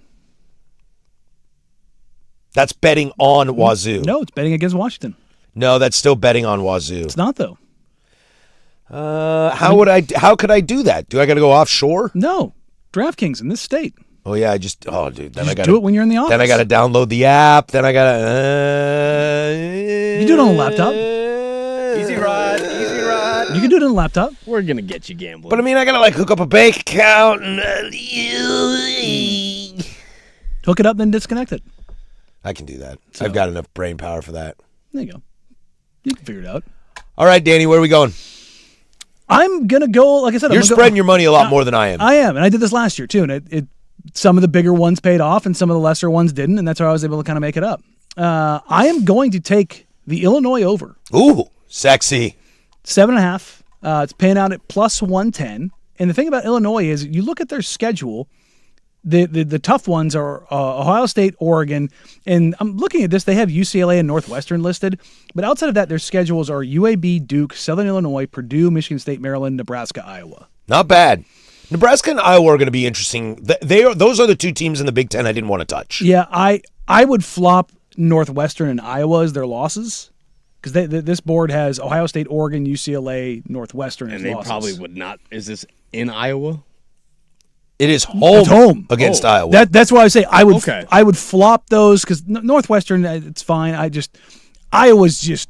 Iowa's the team that gives you a little bit of difficulty just because of how they play. It's just Iowa, man. Iowa's line is 7.5, and they're going to win 7.5 games this year. Is this heaven? No, it's Iowa. Yeah, it's just punt god. That's what you're going to get, and you're going to get all of the punting and all of the defense and all of the black and blue or black and yellow in their case. But I'm going to take Black and yellow. banger. I'm going to take Illinois on the over just because their schedule and I like that, and it's plus money. And I like Bielema. I like Bielema too. I think he's a good coach. I know. I feel like Bielema is an interesting one because being at Arkansas was kind of a raw deal for him. He's just not an SEC guy. I know, but he's a Big Ten guy. But he also, like, if you want to talk about hogs, oh yeah, he fit the culture. Oh, he did. I just think his recruiting style, his style of play, is very Big Ten. Losing Altmaier hurts, but they're bringing in Hauser. Like, oh, okay, I can pick up what you're putting down. And I mean, Altmaier I thought was going to be better last year, but So did I. He also wasn't bad. He was still really good. No, and how many times did we watch that offensive line have him run for his life, and he is a stand-up statue pocket quarterback. But he was accurate as could be Yeah, all year very long. much so. So I'm gonna bet on them. I'm gonna skip this next one and save it for last. Ohio State, I'm taking the over. Their schedule, it's negative money. I'm only putting 10 on that because it's minus 185. It's surprising that they have them at 9.5. I don't know why. But we're picking them to win the conference. Yeah, I think they really don't like Ohio State at Texas. So like, there's one. And if they stumble against Oregon and they stumble against Michigan or Indiana, that gets you to 9 wins. I think they're expecting the Ohio State offense to still be elite, again, as they've always been. That defense graduated a lot of talent. Yep. Like a lot of talent. I think 4 or 5 guys went in the first round or within the first 50 picks in First this 2 draft. days, yeah. So, But that on the other defense is probably side, going to have a little bit of a struggle in the first few games. I'm not a Sayan guy. He was the most accurate quarterback in the nation. And remind me again who's on the edge. Jeremiah Smith. Yeah, like you have maybe the best player in college football. And let me remind you, a couple years ago, one of the most accurate quarterbacks in college football was Shedeur Sanders. I'd like some more metrics on Julian Sayin and deep balls, third down situations, and all that come with that. It is easy to go to third down when you have a Jeremiah Smith. Yeah, Very. throw him the ball. Because that's what, I mean, even Colorado did that. What they do on third down? Find Give the Travis ball to Hunter. the Heisman. Yeah. Next, I was surprised you took it, but I'm taking the over on UCLA. Yeah, dude. I like what they're doing down there. too. I think Chesney's a heck of a coach. Me too. I think that UCLA's schedule is not this just undaunted mess of just, oh my God, I can't believe they're going to win, or how are they going to actually find some wins here. The CBS board that we're using to kind of track everything, they have losses at Cal, Maryland, Oregon, Wisconsin, Minnesota, Michigan, USC. I don't buy all I'm those. dropping Minnesota out of that. I'm dropping Wisconsin out of that. I'm dropping Maryland out of that. Cal's a coin toss. Yeah, that's 4 more wins from that projection. And they have Illinois as a win. I think Illinois is going to beat UCLA, which is why I was more comfortable on that side. But they've got San Diego State, Purdue, Michigan State, Nevada. That right there is 4. Is UCLA the most, in a positive way, the most unknown Yes. team in the Big Ten? Yes. In the most negative way, is the most unknown team in the Big Ten Penn State? Yes. Right? And I think lines are not reflecting that. Yeah, I agree. Penn State, they got a lot of wins for Penn State. Well, it's because their schedule. is bullshit. Marshall, Temple, Buffalo, Oof. And Wisconsin. At Temple. Yeah, Temple. my bad. It's a long way to go to Philly. Northwestern, Purdue, Minnesota, Rutgers. They got the bottom of the barrel. They got the East Coast of the Big Ten. yeah, and then they have USC, Michigan, Washington, and they have USC at home, and they're at Michigan, at Washington. And I think those are probably 3 losses. I think USC, Michigan, I'm not so sure about, but it's at Ann Arbor. Let me tell you how gross Penn State at Washington might be next year. That might be just a not fun game to watch. Or it could be great. It could. It makes me think of Ohio State at UW last year without Julian Sain and Jeremiah Smith. Yeah, that's fair. That's Just fair. kind of like, ugh. Like I said, I'm putting 20 on UCLA. Okay. That's the biggest unit I put down was 20 on anything. Oregon, I'm taking the over. I think their schedule breaks for them really nicely. Yeah, I'm putting 15 on that. There's a lot of wiggle room in there for Oregon, I think. Like, at Ohio State is going to be tough, but Cristobal won there. You beat Ohio State in Autzen. Mm-hmm. You know, sure, you got blown out in a playoff, but that was a different Ohio State team. They had lost to Michigan the week before that. We didn't think Ohio State, or 2 weeks before that, we didn't think Ohio State was going to be that good, and then they were clearly the best team in college football running through that playoff. I don't count Oregon out at Ohio State in any way, shape, or form. No, I don't either. I don't. Especially where it is on the schedule. Now, it's in the meat of Oregon's schedule. It's right there in the meat of Oregon's schedule. But I don't count them out there at all. And the one thing last thing I'll say about Oregon, so I can get off being a duck homer, Lanning doesn't do the Cristobal thing where he loses games he shouldn't. Yeah, he doesn't gap those games. He loses a lot of the big games. Sometimes, yes. He's had some monkeys on his back. The UW, most notably, we all know how the Georgia game went. Kalen DeBoer. And Kalen DeBoer's been a thorn in his side in the playoff. And Sig has his by the throat. But Cignetti's team last year was pretty damn good, but he's gone into Iowa and Lanning won. doesn't lose to bad teams. No. He's gone. He doesn't even lose into pretty good teams. He takes care of business. He went into Iowa, won, went into Penn State and won. I believe they'll go into USC and win. I do too. Those tough environments, he's still able to do. So you get wiggle room with Oregon. Speaking of Indiana, I am going to take the over. I'm Sig's number 1 fan. Have been since the jump. 10.5. Their schedule of the Big Ten powerhouse teams, they have the easiest path. There's no doubt about it. They only got one tough team on their schedule. Yeah, and they're plus money at 10.5. That was the other thing. I was like, really? Okay, you know what? I'll take that. I'm putting 15 down on that, so I'm splitting 30 between Oregon and Indiana at plus money, plus 105 for the Ducks, plus 100 for Indiana. And then last pick, fight on, baby. I'm taking over 8.5. I'm putting 20 on that for USC. I think they win 9. Put it on the board. USC, they are predicted wins over San Jose State, Fresno State, Louisiana, Rutgers, Washington, Penn State, Wisconsin, Maryland, UCLA. I agree with all those. Projected losses, Oregon, Ohio State, and Indiana. That would put you over. That'd put you at 9 wins. And if they somehow get one of those. If they somehow get one of those and get to 10 wins, they'll go to the playoff. They're in the playoff. They'll go to the playoff. That is literally the deciding line for USC. Do they get one of those games? I have no idea what to think about your Trojans, bud. I don't either. No idea. Got Mayava coming back. The recruiting class is supposed to be last year's recruiting class is supposed to be What big. does the receiving core look like without Yeah. Kai Lemon? Yeah, a lot of turnover in the receiving room. If there's one thing I'm confident in, California wide receivers. It's that room every single year. It doesn't matter who's coaching. They got a tight end from Lake Ridge High School. Is transfers included? Yes. Is Jaden Mayava the most underrated returning starter in Yes. college football? I think so Hands as down. well. I think so as well. Go look at his numbers last year. Mestamaker getting a lot of noise at Oklahoma State, even though we don't think they'll be very good, but they'll be better. Hoover, I have my questions about. Saying, I'm not super sold on saying. Arch has his critics. Dante. Big year for Dante. He's going to take a lot of pressure. Mensa at Miami's going to have a lot of pressure on him. Trinidad. But that team's really good. Trinidad, Chambliss. And maybe it's not even the most Byram underrated. at Auburn. Byram, yeah. Bachmeyer at BYU. Maybe it's just no one's really talking about Mayava, who finished last year with some pretty good stats. I believe if we really looked good. at the power index, what's that one that we always look at? I've already forgotten. The college football power index, the ESPN dude. Oh, you talking about their own like quarterback rating? No, of teams. Oh, the SPI. SPI, thank you. Sorry. At the I end thought of you were the, talking about individuals. At the end of the year, SPI had USC's offense ranked pretty high. They were top like I six. think they offense were the whole top year. 6. Yeah. Mayava finished the year with a 65.8 completion percentage, threw for 3,700 yards and 24 touchdowns, 10 interceptions. And He'll need to score more touchdowns and cut those picks down. the Notre Dame game. That's the one. That's the one. That's the one that kills me. Blew it in the second half. Yep. Because they were making that run, and then the kickoff return broke their back. As far as the Big Ten goes, the most, the most, I don't even know if it's a question mark. I don't know if that's fair because I have a lot of issues with Nico at UCLA. I have a ton of issues with Damon at UW, and that's just not me being a UW hater. Mayava's an interesting one to see what he'll do there. Aiden Childs at Northwestern, for that matter, if he gets the job. Yeah. What does he look like? That could be very interesting.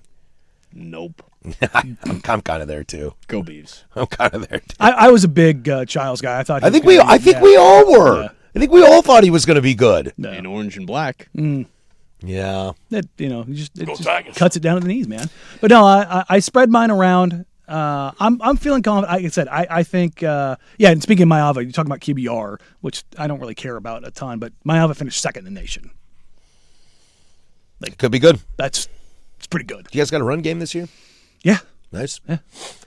Who are you taking to win the Big Ten? I'm gonna take Indiana. You can take Indiana. You're Take going to ride Indiana. Signetti. Yeah. I think I don't think it was just one magical year. Do I think they're gonna win a national title again? No. I don't either. But their schedule lines up better than anybody else of the big four. Case, who do you like in the Big Ten? I think Lanning gets over the hump. I do too. I'm going to take the Oh, Ducks. they've won a Big Ten title. Like they've done that. Time to nut up or shut up. I think he takes one in the big game. In a big game this year, I think they take Ohio State. I think so too. I like Oregon this year a lot. It's in the shoe though. I know. That's Cristobal won there. yeah. Who was the quarterback in that game? I don't remember. Justin? Is that Vernon Adams? Oh, it can't be no, Vernon Adams. That's it- way too far ago. It might be What year was that? It's Cristobal 2021. 2021? No, because Lanning's been there for 5 years. 2019? So say is it 18 or 19? God, I can't remember now. I swear to the time period between 2017 and 2022 is just a vortex for me. I can't remember what years are. It is 2021. It is 21. Yeah. CJ Verdell. See, It's Anthony Brown. Jr. Yeah. Oh, CJ wow. Verdell had 161 yards rushing and 2 tuds. Good day.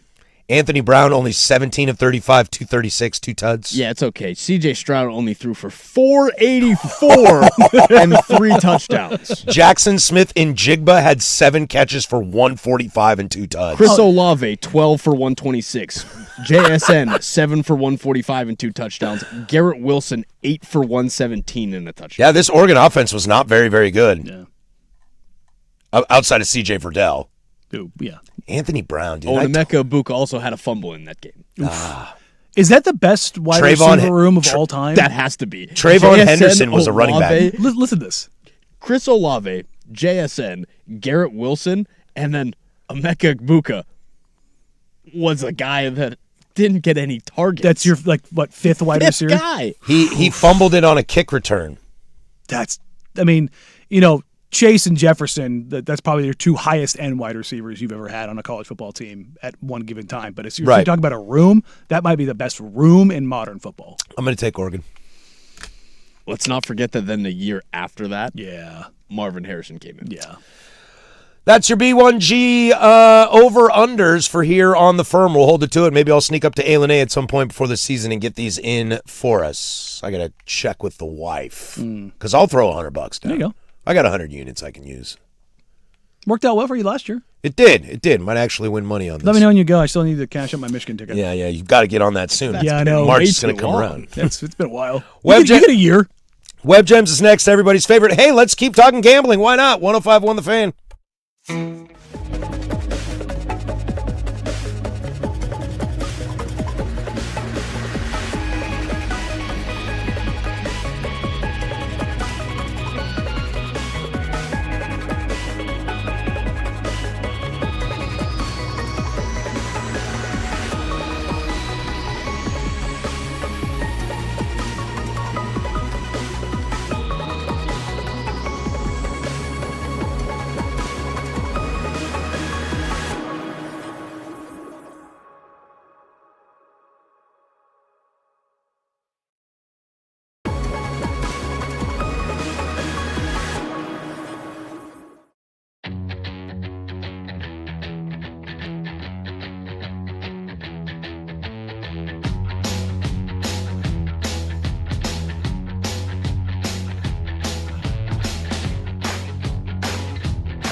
All right, everybody's favorite web gems, do it every single day at 11:45. Coming up in the Big Nooner, it's a free consultation Tuesday, 503-864-6326.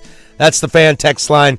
Get those in, whatever you need. Help with your work life, your love life, your Blazer life, your Joe Fisher life, whatever you might need, we can take care of you there. 503-864-6326 or over in the YouTubes. We'll also finish up our kind of college sports rodeo and our feelings about college sports as we're getting closer and closer to football. Football! I'm excited for college. I don't know if I'm there yet for the NFL. I am, just because I want to see Mendoza, selfishly. But he ain't going to play till like week 6. Yeah, but that's what I figured anyways. Yeah. Looking at the schedule, I think it's going to be 5 or 6, unless Kirkers is just not got it. I bet you Kirk is fine. Yeah, There's no pressure. Team's upgraded. Except for what's in his Achilles. Yeah. But, I mean, the offensive line's upgraded. You got some better weapons, but, I mean, that the bar was the floor. And again, I'm interested in the Giants. Mm-hmm. I want to see Dart. Sure. I want to see CTE Scattaboo. I think I am just very intrigued of Michigan, Oklahoma, Ohio State, Texas, Oregon, Boise State, for that matter. I want to see the quarterbacks. I want to see Brown. I want to see Chambliss. Like not necessarily the Dantes and the Arches and the Sayans of the world. I want next tier. The next tier schools. Ooh, we should tier quarterbacks Like, in it's college. like, if you're asking me who I like in college football, like as a college football quarterback, it's Trinidad. I'm taking Chambliss. Yeah. I was on that train last year. Same. Yeah. It's probably Chambliss, Mensa, Brown. Yeah, If I'm honest, like if you're asking me, like pantheon of college quarterbacks next year, I like those 3 better than the Arch, Sayan, Dante in college.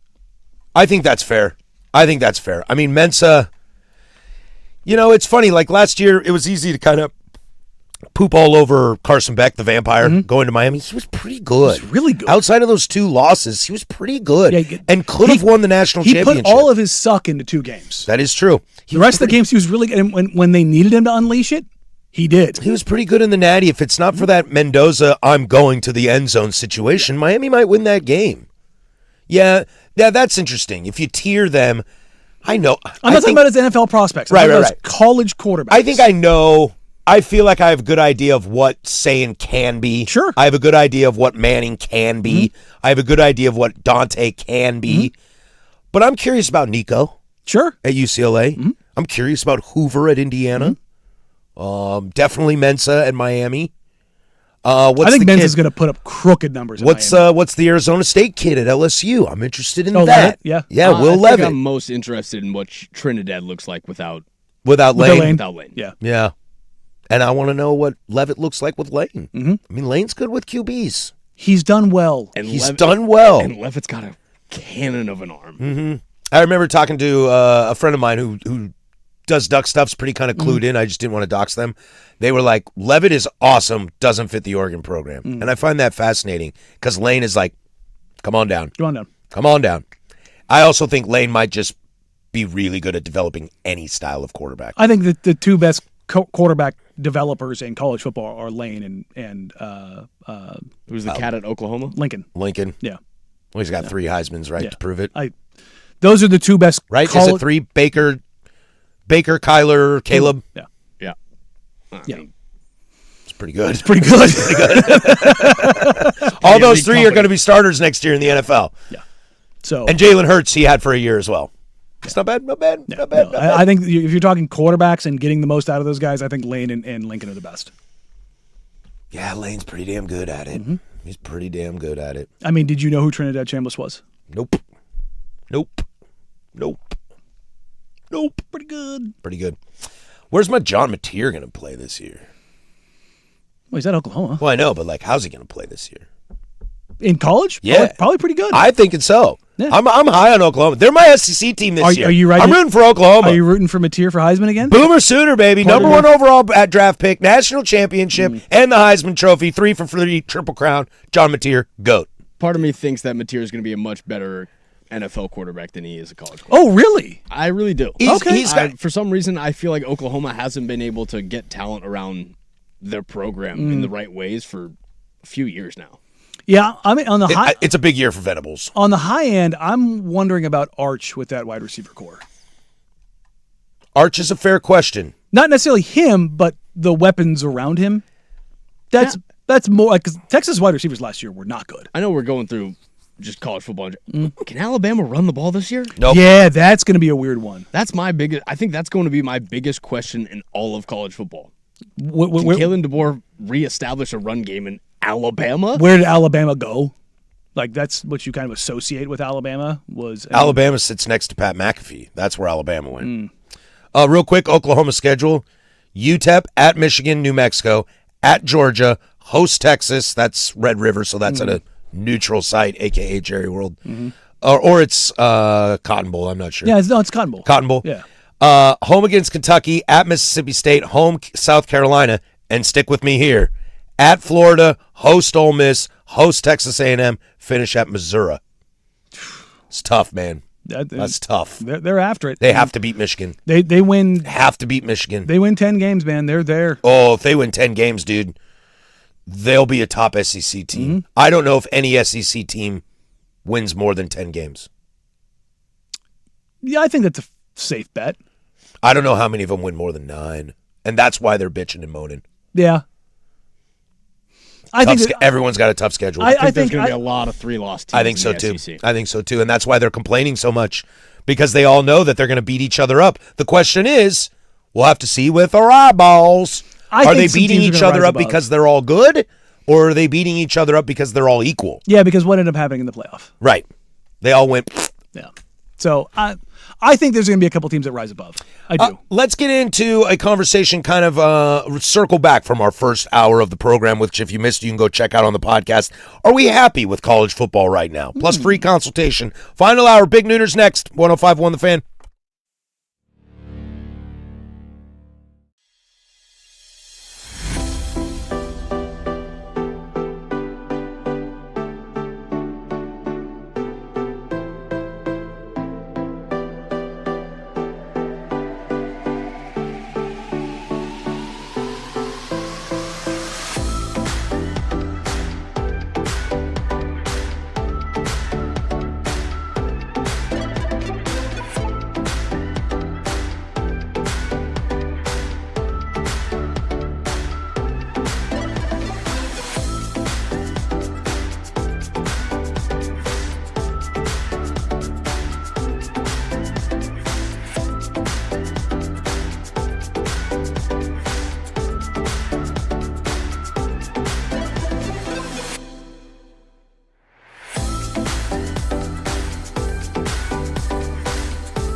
From the George McCoy at Warren Allen Sports Desk, a Sports Center update on the Fan Sports Network, 105.1 FM and 1080 AM. First on the Fan, some NFL news for you as two-time Pro Bowl running back Bijan Robinson has reached an agreement on a 3-year, $75 million contract extension with the Atlanta Falcons, making Robinson the highest-paid running back in NFL history. The deal includes $51 million in guarantees as Bijan surpasses Saquon Barkley as the NFL's highest-paid back. The Baltimore Ravens are locking down their two-time Pro Bowl wide receiver Zay Flowers on a 4-year, $140 million extension. Flowers will get $108 million guaranteed, tying him with Justin Jefferson as the league's fourth highest-paid wide receiver. Carolina Panthers wide receiver Xavier Legette was carted off the field Tuesday with an upper body injury. Panthers coach Dave Canales told reporters that Legette was cleared of a concussion after going through protocols and stated Legette will have a nice window to recover from the stinger over the next few days. Finally, some MLB news for you as the New York Yankees are calling up top prospect George Lombard Jr. Doing so means the Yankees have to option shortstop Anthony Volpe down to AAA alongside outfielder Jason Dominguez to make room on the active roster for Lombard Jr. and newly acquired outfielder Helio Ramos from San Francisco. And for more sports scores and stories in 30 minutes, I'm Lowercase from the George McCoy at Warren Allen Sports Desk. Hurt, missing work? Insurance companies acting like jerks? Don't call your mom. Call George McCoy at WarrenAllen.com. The home of dirt.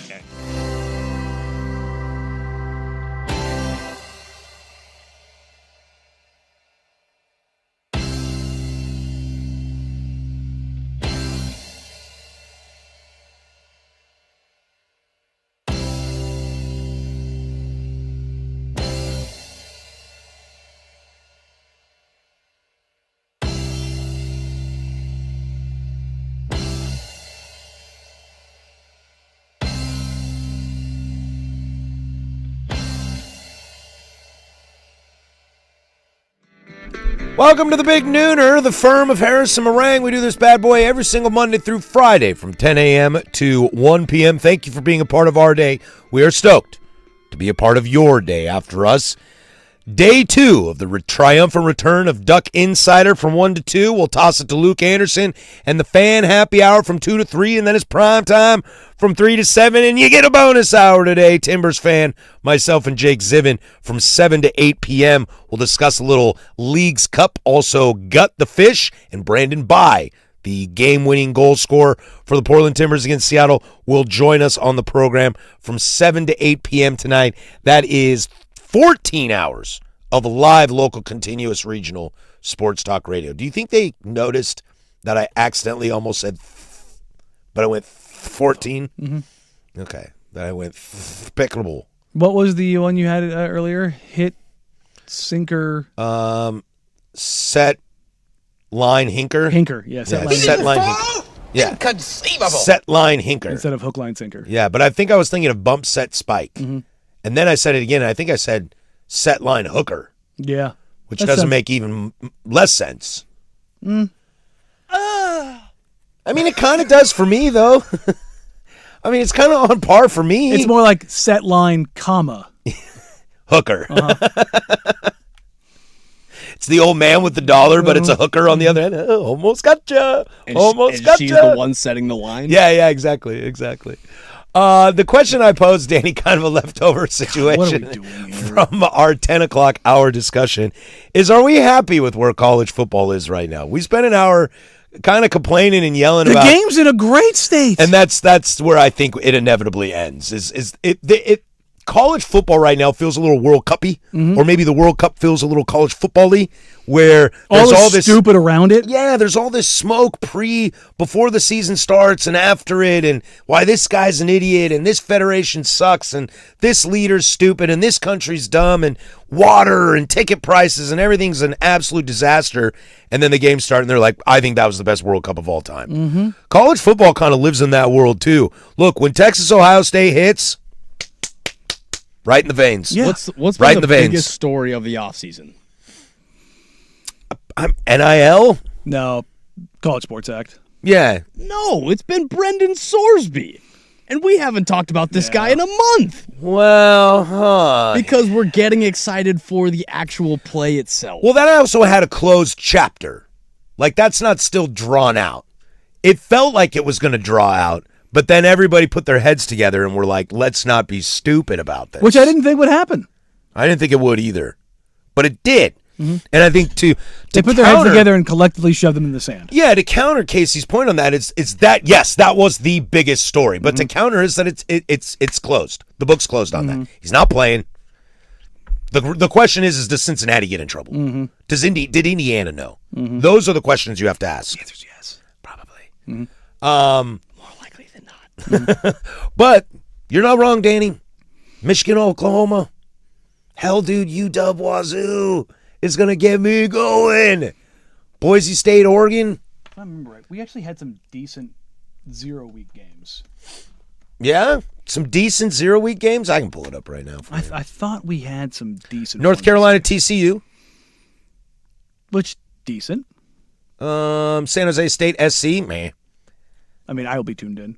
Hawaii at Stanford. You know I'm watching that game. Yo, you know it. Redemption from last year, dude. I got to. I've got the list of week 0 games. Oh, it's the North Carolina TCU game. That's the Island game. Yes, that's the Ireland That's game. the Ireland game. Yeah. That's probably the best one of them all. Oh, Then yeah. it's San Jose State, USC, NC State at Virginia, Jacksonville State at North Dakota State, Sacramento State at Eastern Michigan, Hawaii at Stanford, New Mexico State at FSU, And don't sleep on this one.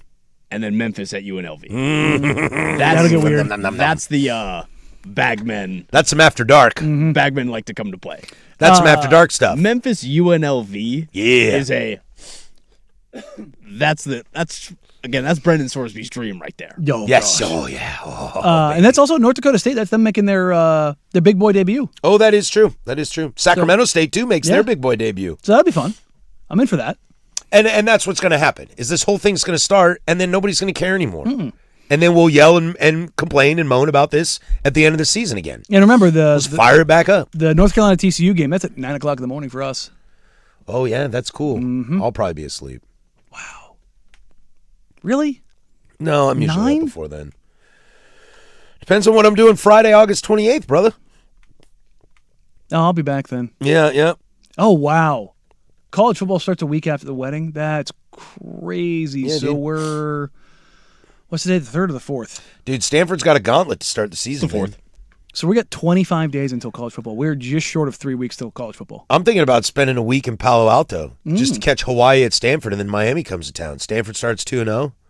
Father-in-law rejoices. You want to play that card? Hey, you want to go to that game? You buying? Mr. Stanford? I think he's got a name on a gate somewhere. Oh, then he's buying. But that's the moral of this story, right? Games are going to start. We're all going to be, psychos. And those games are going to be train wrecks. And get every into- single one of them. Oh, none of these games are good. What do we know about TCU? The only thing I know about TCU is they don't have a quarterback anymore. And what do I know about North Carolina is that people think that Lombardi's the worst GM in all of college And a football. pretty terrible dude. And nobody knows where he is and why nobody knows where he is. Remember the biggest storyline to come out of the last one was the beer snake. That was the big one? Yeah. Remember that they lost power to the tills and they just kept selling. Like giving it away. And there was a beer snake that went from one level to the next. It's pretty impressive. I was like, hats off to Ireland. Because even if My brethren. even if there's a lot of smoke around college football and the problems, NIL, transfer portal, legs in games LSU, start. even when you get to week 1, Well, I mean, week 1 schedule we know is a banger. North Texas at Indiana, you get that. You've got, I'm just going in order of the day. Baylor Auburn is kind of sneaky cool. Byron. Texas State at Texas. Texas State is picked to win the Pac-12. Boise State at Oregon. Tulane at Duke. Little revenge from last year. Like, once these games get going, nobody's going to care. Nope. Nobody's going to care at all. I'm here for it. I know. And maybe that's just, but I don't know, to kind of put a bow on this conversation, maybe that's why if they could find a way to just clean this thing up, college football will never be the NFL, but it has cemented itself at number 2. But if this stuff gets dumber and dumber and dumber and people start to lose interest, it could fall a little bit. I don't know if it would ever fall below NBA or MLB, but it could really cement itself as number 2. I think it has. I think it has too, but I'm talking like never looking back. Football is king. Then we can start having the conversations of, could college football ever surpass the NFL? The answer is no. I agree. But do you think people in Alabama think that? No, but they're also short a brain cell and a chromosome. They share chromosomes. There you go. And cousins. Too much? No, come on. Easy ride, easy ride. Do you know the Apple Cup's on a Sunday this year? Yeah, I know. The Sunday slate is actually awesome. You get the Apple Cup, Louisville, Ole Miss, and then Wisconsin, Notre Dame. It's a pretty good game. Yeah. Yeah, pretty good Sunday. And then you have the Monday night standalones, SMU, Florida State. Monday Night Football, huh? I'm here. Is there no NFL September 7th? It's the next week, right? 13th is 13th the is week opener? one of the Yeah, NFL? I thought so. Okay. All right. The 9th is the first game. That weekend. Okay. Now I follow. Mm-hmm. Week one is the Thursday, so that Monday, there's no Monday Night Football. Might as well put college on it. Yeah, the college football is going to put their stamp on it early since the NFL tramples all over them. Without a doubt. Mm-hmm. First Monday night, Denver at Kansas City. Again, sweet meteor of death. Rooting for it. Let's get it all over with. Rooting for it. Free consultation is next. 503-864-6326. Your love life, your personal life, your work life, your Blazer life, your Danny's wedding life. Whatever you need, get those in on the fan text line or over on the YouTubes. Consultation next. The new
Free consultation. We do it every single Tuesday at 12:15. You need help? We got you. The firm is here to take care of you. Your love life, your work life, your personal life, your blazer life, your Danny Marang's wedding life. We got you covered, baby. 503-864-6326. That's the fan text line. Or drop them over in the YouTubes. 105.1. The Fan is the channel. We will get to this character for wedding stuff. I like I'm that. very interested I like that. in this. We also, for tomorrow, we get the first Coaches Bowl. I know, I did just see it. I find it very, very interesting. Side note on that, before we get too far into it, because they'll probably fix it by then. Do you see the difference between Texas points and Notre Dame points? Oh. Somebody fat fingered. Yep. 15,000 points for Notre Dame, Yeah. 1,700 for Ohio State. They always have the fix in. Gotta have that bonus. Let's start here. Free consultation. I have a really big interview coming up. It's a non-teaching job at a high school on the coast. This job is in a place I've wanted to live since I was a kid, and it's something that longer term will help me financially. I'm terrible with in-person interviews and sounding confident with answers I give. Is there any advice you can give to knock this thing out of the park? I'm probably the worst person to give advice here because ever since I was a kid, I've had zero issues with that stuff. Ditto. Look at what we do for a living. The thing that I always tell people, my stepson went in for a job interview, his first, and ended up getting the job. Shout out to him. He's like, projecting. It's so easy for me to say be confident. But if you're somebody who fidgets with your hands, put them down below the table in your lap. Sit on them. Do whatever you need to do, like lean your forearms up against the table. It doesn't look as good, but it's better than being fidgety. So, some of the stuff that I was taught in my prior career field was how to read body language. Sit up straight, have good posture, look people in the eyes. Like, don't talk down. Don't have your head tilted down. Lift your chin up. Open up your chest. Now, don't get cocky with it, but be confidence is so much more than what you say and how you say it. A lot of it is your body position, your eye contact. There's so many more social cues that go into confidence than just being confident in your answers. And here's the other thing. If you don't know, there's two paths you can go down. Fake it.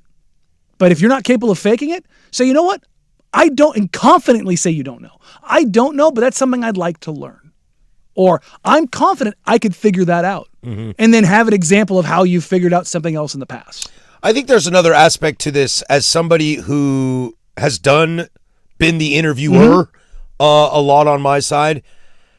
If this is a town that you really want to be in, this is a place you want to be long term. Make that known. That's your biggest weapon. You are not looking for this job as a stepping stone. This fulfills a lot of your personal goals. Because if you tell an interviewer that a lot of your own personal goals are fulfilled in this, don't mention finance because then they'll undercut you.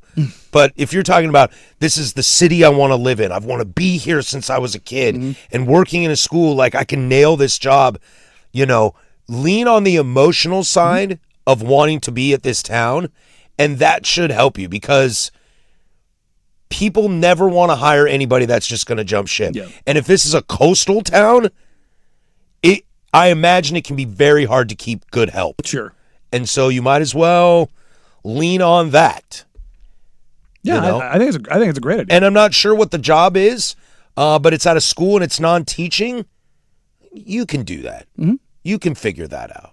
Are you good with kids? Say you're good with kids. But whatever the community angle is, I would say that's a good path to go down. But if you're talking about the confidence angle alone, if you struggle in that, fake it. I'm being dead serious as far as the confidence side of it. Like, I understand, but you need confidence to fake confidence. That's probably what they might struggle with. But even then, like, the other one is rehearse some things. Yeah. Like, God, I hate saying this. Role play. Not just that. Cosplay. But like, use ChatGPT to come, like, input your job position. It just plays with itself. And ask it what are potential questions that an interviewer might ask me. I do have a giant say. Just say that. But that is true, yeah. Like, It's probably the number one thing ChatGPT is used for these days. Yes. Resumes and interviews. Yes, and I hate it. I can also, smell. It's really good for it. I can smell a ChatGPT resume a mile away. But it is what it's heavily used for these days. Use it for that and have it generate some questions for you. And to be honest, you'll probably. Here's the other part of this: the interviewer's probably using that to generate some questions. Yeah, that's the reality. Just take that and get confident in that. I always wanted to see AI, ChatGPT AI using their standards for a resume up against someone who made the resume with ChatGPT, just bot on bot crime. Do they know it's bot on bot crime? Probably, because there's AI signals in it. That's what I would think. That's what I would think. Y'all are going to hell. Anytime I've used it twice to update a resume because it was like, oh man, I haven't done this in a long time. And I was like, you looking for a new job? Do I smell that bad? Absolutely not. Well, you might, but no, I'm not going anywhere anytime soon. But I was just like, I haven't updated this in a long time. I should do that just because it's a pain in the butt. And when it spit it out the first time, I went, oh, that's awful. Yeah. But you use it and then you put your own voice in it. That's true. That's what I did. Yeah, just rewrite it. Yeah. Lastly, and we'll take a quick break because we have some more to get to. Free consultation. Do those gas station over-the-counter unit pills actually work? I don't know, but You're asking the wrong people. Yeah, I don't know about that, but I'll bet you. I bet you they're chock full of like B12 and caffeine. Maybe go on a run and work up the circulation that way. Yeah. What, you just run full mast? No, get the blood flowing. Get the blood flowing to your feet. Oh. Then you sit down and it evens out. Is that how let gravity take over? Is that what we're saying? It's like to get pregnant, you stand on your head after you consummate? Yeah, you have to turn her upside down. What's wrong with you children these days? I'm surprised you don't have 35 kids by now with that kind of logic. God. I'll bet you, but I'll bet you just full of like vitamins to No, because what's one of my rules? What? Just pull out. Oh, God, here we go again. I'm going to have so much fun with him at your wedding, Danny. Yeah, I know. I know. It's going to be a blast. Trust me, when we were making the invites, I was like, where do we cut this off at? Our goal, Easy ride. Our goal, I'm the cutoff. Yeah. Casey, our goal at his wedding should just be to try to convince people without ever saying it that we're swingers. Oh, God. The four of us. We can pull that off. I think we can pull it up, but We you can't could say easily it. pull that You off. can't say it. You can never mention it. We never talk about if we hang out or don't. That crowd is going to be You never mention anything, and then so different than you imagine. Oh no! I think we got a real good idea what we're walking into. Someone on the YouTube chat says, lowercase, please vlog this wedding. Should I pull up in the meta glasses? Well, Yes, yeah. yes. Yeah, take all the pictures and all the videos because we'll want it for later. We'll want it for later. More free consultation next. Might have a little space. 503-864-6326. That's Casey over there with sports. Now, from the George McCoy at Warren Allen Sports Desk, a Sports Center update on the Fan Sports Network, 105.1 FM and 1080 AM. First on the Fan, some NFL news for you as two-time Pro Bowl running back Bijan Robinson has reached an agreement on a 3-year, $75 million contract extension, with the Atlanta Falcons making Robinson the highest-paid running back in NFL history. The deal includes $51 million in guarantees as Bijan surpasses Saquon Barkley as the NFL's highest-paid back. The Baltimore Ravens are locking down their two-time Pro Bowl wide receiver Zay Flowers on a 4-year, $140 million extension. Flowers will get $108 million guaranteed, tying him with Justin Jefferson as the league's fourth highest-paid wide receiver. Carolina Panthers wide receiver Xavier Legette was carted off the field Tuesday with an upper body injury. Panthers coach Dave Canales told reporters that Legette was cleared of a concussion after going through protocols and stated that he will have a nice window to recover from the stinger over the next few days. Finally, some MLB news for you as the New York Yankees are calling up top prospect George Lombard Jr. By doing so, the Yankees have to option shortstop Anthony Volpe down to AAA alongside outfielder Jason Dominguez to make room on the active roster for Lombard Jr. and newly acquired outfielder Julio Ramos from San Francisco. And for more sports scores and stories in 30 minutes, I'm lowercase from the George McCoy at Warren Allen Sports Desk.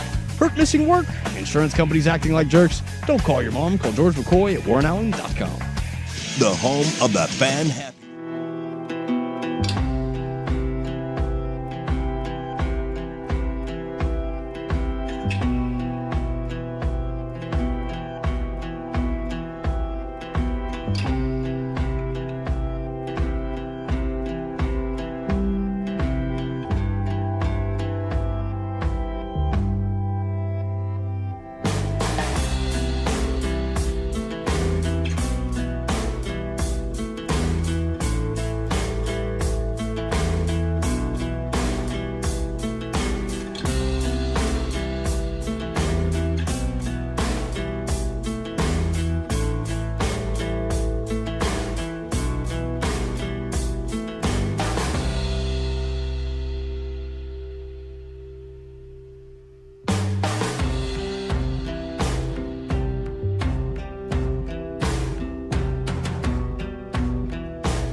Hanging out here in free consultation as it's Tuesday. It's always a Tuesday around here, baby. At least that's what we used to say on the hot corner. But here, we're here to give you information, consultation, advice, enhance your stock portfolio. Somebody texted in about the interview conversation we're having. Have good questions prepared. That's another great point. Make sure you have questions to ask them. It's one of my favorite things to, for lack of better terms, judge somebody when I'm interviewing them. When I say, do you have any questions for me? If you have nothing, I hate it. Yeah, always have something. And it can be simple, but if you have anything in the chamber to ask, that tells me you've been thinking about this. Even just letting someone know that, you answered all of my questions. That's a helpful one, too. That's a helpful, but I would say, you can ask questions such as, what are advancement opportunities? Mm-hmm. What outside training do I have available? Like, questions you might know they're going to say nothing, or they're going to say this or this, but asking that still means you're paying attention, you're focused. Yes. Or if something that comes up during the interview, you're like, I wonder. Don't save the I wonder. Exactly. Don't save the I wonder. Hey, I wanted to follow up with you on X, Y, or Z. Yep. You'll be fine. Mm-hmm. You'll be fine. I believe in you. One for me, one for Danny. For me, my wife and I are expecting our first on September 14th. Congratulations. There you go. Patrick is a beautiful name. How do I join the Virgo Club? Oh, there you go. Yeah, that's you, baby. My oldest and my youngest. My oldest is the 13th. My youngest is the 9th. Bam, nailed it. It's the middle one I can never remember. There you go.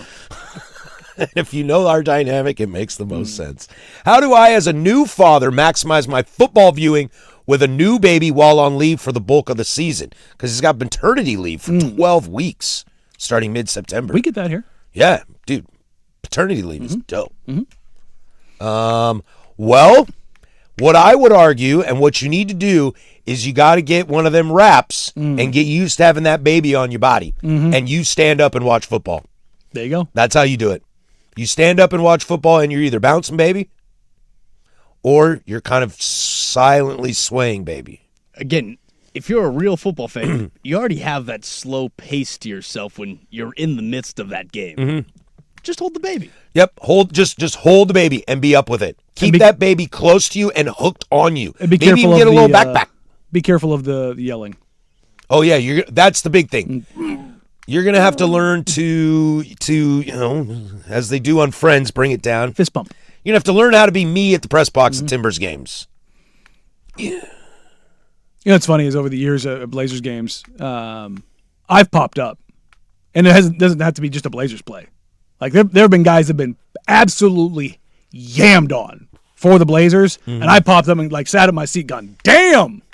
Kind of the Joe Rogan, like, holding everybody back. Ah! I get some looks every now and then. I'm like, that was dope. I don't care. Shut up. Shut up. It's fun to see cool things. Yeah, I mean, thankfully, over the last couple of years, it's been me, Hiken, Gunderson, Holdall, all sitting with in the same row together. So, and Garrett. So you guys are really doing the Joe Rogan. Yeah, we're like we do the head snap to each other, like, oh damn, like when somebody like Shaden when he caught bodies in Washington, if that had been here, all of us would have been whoa. And I think you can understand that. Yeah. Some of those you can understand. Oh yeah, no, like there have been some moments when guys have gotten caught and the decorum of the media section goes out. Yeah, that would be my advice. Is that baby is about to become one with you, so you need to become one with that baby. Yeah, you also need to make sure you when it's tight game and the anxiety sits in, you got to push the anxiety out. Yep. Baby can feel that. Yep. It'd actually be a good mental exercise for you too. Have food ready for both you and baby. Yeah. Have food ready. Drop of the hat. Had them bottles ready to go. Yep. Make sure you got some sort of crib in your football viewing area in case you can't hold them anymore and need to put them in a swinging chair or something. Something. Be prepared. Yeah. Over prepare. And then the follow-up is for Danny. What Blazer jersey should I put the little guy in for his first game? Oh, you're going to want somebody who's going to be here for the long haul. No, you give him the Joel Prisbilla. You got a baby vanilla gorilla. Travis Outlaw? No, you don't. I mean, do you want to go full Blazers legend right out of the gate? Rashid. I mean, that's a good one. That's a banger. Indoctrinate him real quick. Rashid If you're going current, dude, give me King Kong I think Denny and Donovan are your safest bets. without a doubt. Safest bets, then 2. You can go Dame, but But that one's got real staying power. it's got real staying power. But so does B. Roy, LaMarcus, Rasheed, Sabonis, Bill Walton, Clyde. It depends. I mean, if you want to secretly tell all your friends that you blaze it up, get an Uncle Spliffy jersey for that little baby. Cliffy. Yeah. That's not a bad one. If you want to go deep cut, go like Stacey Ogman. Little plastic man. Stacey Ogman. I like Stacey Ogman. BG, go Brian Grant. Ooh, Brian Grant would be a nice one. Rolo. What about Rolo? Oh, Rolo's. If the kid comes out with hair, you might have to throw Rolo on. Yeah, that's a great one. You want to go Wes Matthews, little Iron Man action. I like that. Get him your favorite player. Not the best player of the franchise history. Like, who's your favorite all-time Blazer? Go find one of them. If I were having another kid right now and I put a jersey on my kid, it would probably be Cole Bassett. Oh, there you go. Wrong question. Yeah. I would probably do Ja. Have the kid throw grenades. No, I would do Donovan. Okay. Because I think he's my favorite Blazer. Ever? No, Okay. currently. Okay. In the current administration. Sure, that's fair. Either him or Michael Potter. I haven't decided. Yeah. Depends on who wins the job. Well, I don't think they're fighting for the same job. You never know. Yeah. I'd go B-Roy. You would do B-Roy if you go in legend. It's Brandon or Dame. Non-basketball, what are you going? Non what? Non-basketball jersey, what are you going? Oh, that one's easy. Bo. Yeah, I'd put him in a little bow. Bo. Easy. That's a good one. Yeah. That's not even a question for me. Bo's probably my favorite athlete of all time. I'd probably put him in a little Manny Ramirez jersey. Ooh, that's good. I love Man Ram. I gotta go Robbie Cano. I mean, there's no question. And finally, what character should I play at this potential wedding that I said I would go to that nobody has responded and texted back? Suppose I could pull their phone number and text them personally. That's a dangerous thought, though. I don't want to I can't coax myself into an invite. There you go. Yeah. It was offered. I said, Yeah, sure. sure. Now, ball's in your court. Yeah, she was listening too, and she's like, "Don't you dare! Don't you dare! Don't you dare invite anybody. No, the reservations are set." Winnie the Pooh. Ooh, As Winnie the Pooh? No bottoms. That's amazing. that's great. I was thinking go oil tycoon or something like that, or something super off the wall. Like, I'm really into cobalt, What's cobalt? like rare earth metals. Like, you know what I mean? Like, and how they bring aura? Mm-hmm. Yeah. yeah, just Flat Earth? Nah, that's You could do your best Leo and Blood Diamond. yeah. Turn on the South African accent. Logan on the YouTube thinks I should crash this wedding and use you as my character, Danny. Just go as Danny Marang. I could probably do it. You think you can pull it off? I think I could pull it Okay. off. Bottle sriracha on the hip. I can do his walk. I'm pretty good at walking like people. Yeah, Tiff makes fun of my walk all the time. She's like, "You walk like a what did she say? An old man." But God, there was something specific she said in it. I can't remember what it was now. But yeah, dog, I've got knees and hips that are shot. It's less of a walk and more of a waddle. If I go as anybody with an accent, I have to be very particular on that. For some accents, I'm not very good at. What can you do? The English and the Irish are tough for me because I inevitably switched to Australian because I worked on an Australian that's a quick accent. pivot. I worked on an Australian accent for 4 months in college, an award-winning role. There you go. 4 months in college. What was the award? Kennedy Center. Have you ever heard of it? There you go. Not Yeah, huh? At Washington State? Suck it at Washington State. Yeah, dude. In Vancouver? In Pullman, Oh, okay. loser. I don't think they have a theater department. Well, they don't in Pullman anymore either. I know.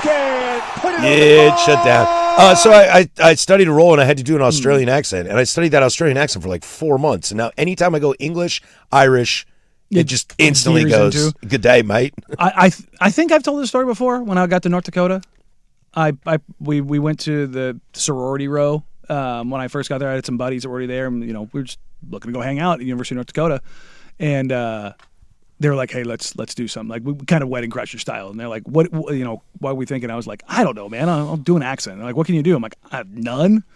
And I just started faking an Irish accent. Oh, you did tell me this one. And so I kept it going for like 6 weeks, 8 weeks. And I had a few too many one night, and the accent completely dropped out. But I kept going. I was an Irish exchange student, and of course from Dublin, who was there at the aeronautics school. Because my name's Daniel Bryan. I'm here from Dublin, Ireland. Yeah. You just got to speed it up and shorten it down. Like you're just here because it's got a great aviation class. I could probably get away with the South. Most people think I'm from New York anyway. Why? I have no idea, dude. Everyone's like, are you like New York, Jersey, something like that? I mean, Lynch was. Yeah, but he doesn't have that accent. No. Canadian would be fun. Well, in which Canadian would you go, though? I've got some friends from Nova Scotia that I hang out with a lot. I could probably pick up that dialect pretty easily. That's pretty heavy. That's Canadian. Yeah, I mean, that's a whole other country altogether. That's where my old dogs were from. They were Nova Scotian duck tolling retrievers. Oh. They look like foxes on steroids. Oh, really? Mm-hmm. Ooh, I like foxes. They're some of the best bird dogs on the face of the planet. My dog is named after a bird. Her name is Wren. Oh, W-R-E-N. There you go. Or Renifer, as we call her. I thought you were going to go like Ren and Stimpy. No. Renifer Diane Harris is her name. She's named after Diane Keaton. I like that. Diane Keaton. Babe. R.I.P. Tiff gave the little dog a middle name, so her name's Dallas. So she's now Dallas, Texas Marang. I gave my girl's cat a middle name. His middle name is now Maurice. Maurice. Because his meow sounds like the guitar snare from Steve Miller Band. Wait, some people call me Maurice. Meow. That's what his meow sounds like. I like that. Meow. Maurice is is that Dusty's meow? Yeah. Meow. You guys didn't hear it, but I played that meow while you guys said Maurice. Maurice. Yeah. Yeah. No, that's Maurice is a good cat name. It's a name that should come back for humans, too. See, it's old names. I love old names. Because you can go with Mo. My buddy's got George. I love it. George is good. George is like 5 or 6 years old. Great name. It's a good strong name. Strong name. That's free consultation. We do it every single Tuesday at 12:15. Happy to have you along. Closing Arguments is next to send you on your way. 105.1 The Fan.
For us, closing arguments are brought to you by Oregon Divorce Mediation Services, presented by our friends at Leskin Law. For more information, visit leskinlaw.com. Binary Brewing and The Fan have teamed up for the only Fan IPA available for a limited time. Taste The Fan with Binary Brewing's signature West Coast IPA. Go to Binary Brewing's Beaverton location. Ask them about their only Fan. So good, only The Fan and Binary can pull it off. Some things we missed. Starting here with our daily dose of who's on the bump tonight that you should watch. Scrolling. Oh, no way. On Tuesday, it's not great. Scrolling. Well, a bunch of dudes that got traded, we're waiting to see that. Oh, here you go. On TBS tonight, Los Angeles Dodgers at Chicago Cubs featuring Tarek Skubal on the mound for the Dodgers. Is he going tonight? He's going tonight for the Dodgers. Trey Savage on the bump for Toronto. If you haven't seen him yet throw this year, they're in Houston. Emerson Hancock on the bump tonight for Seattle, who they decided to keep. They've got Detroit in town. That's kind of it. A slow night in baseball. Yeah, I mean, it's that time. Tomorrow looks good, though. Coming up on the program tomorrow. Got some coaches poll. We'll get into some more college football, maybe dabble in the NFL. But speaking of the NFL, let's get into that right now. A couple little stories that came across this morning. Bijan Robinson, the highest paid running back in NFL history. Yeah, Falcons got some news today. You got Bijan and then Jalen Walker. They're not confirmed yet, but he was carted off in practice, so. That stinks. Yeah, it says Rappaport has it as very likely a torn ACL. And not as bad as what I feared. So the initial reports was that practice was stopped and he was carted off. And so my first thought was either dislocated knee or compound fracture. But I would think compound. The ACL could still be a dislocation. Oh, the full Willis McGahee? It could be one of those because the full Tyreek Hill. Yeah, it could be one of those, and that's why because they said the whole team was down on knee. Like you tear a knee, guys are going to be like, it's going to suck. Yeah, and I think they were just in shells today, too. So this is just them doing 11 on 11. So it's non-contact? Yeah, but he was engaged. Okay. Yeah, so he was engaged with the rookie tackle. Mm-hmm. Bijan Robinson, 3-year extension, up to $75 million. 51 of that is guaranteed. Yeah. Hey, shouts to him. Shouts to Falcons for paying one of the best weapons in football. Hey, Detroit, figure it out. And Falcons are deciding to pay their guys now so that they have them for the future. Run. Yeah. I like the move. Pay them, especially when, Bijan's not old. He's in his prime. Pay him now. Him and Kyle Pitts.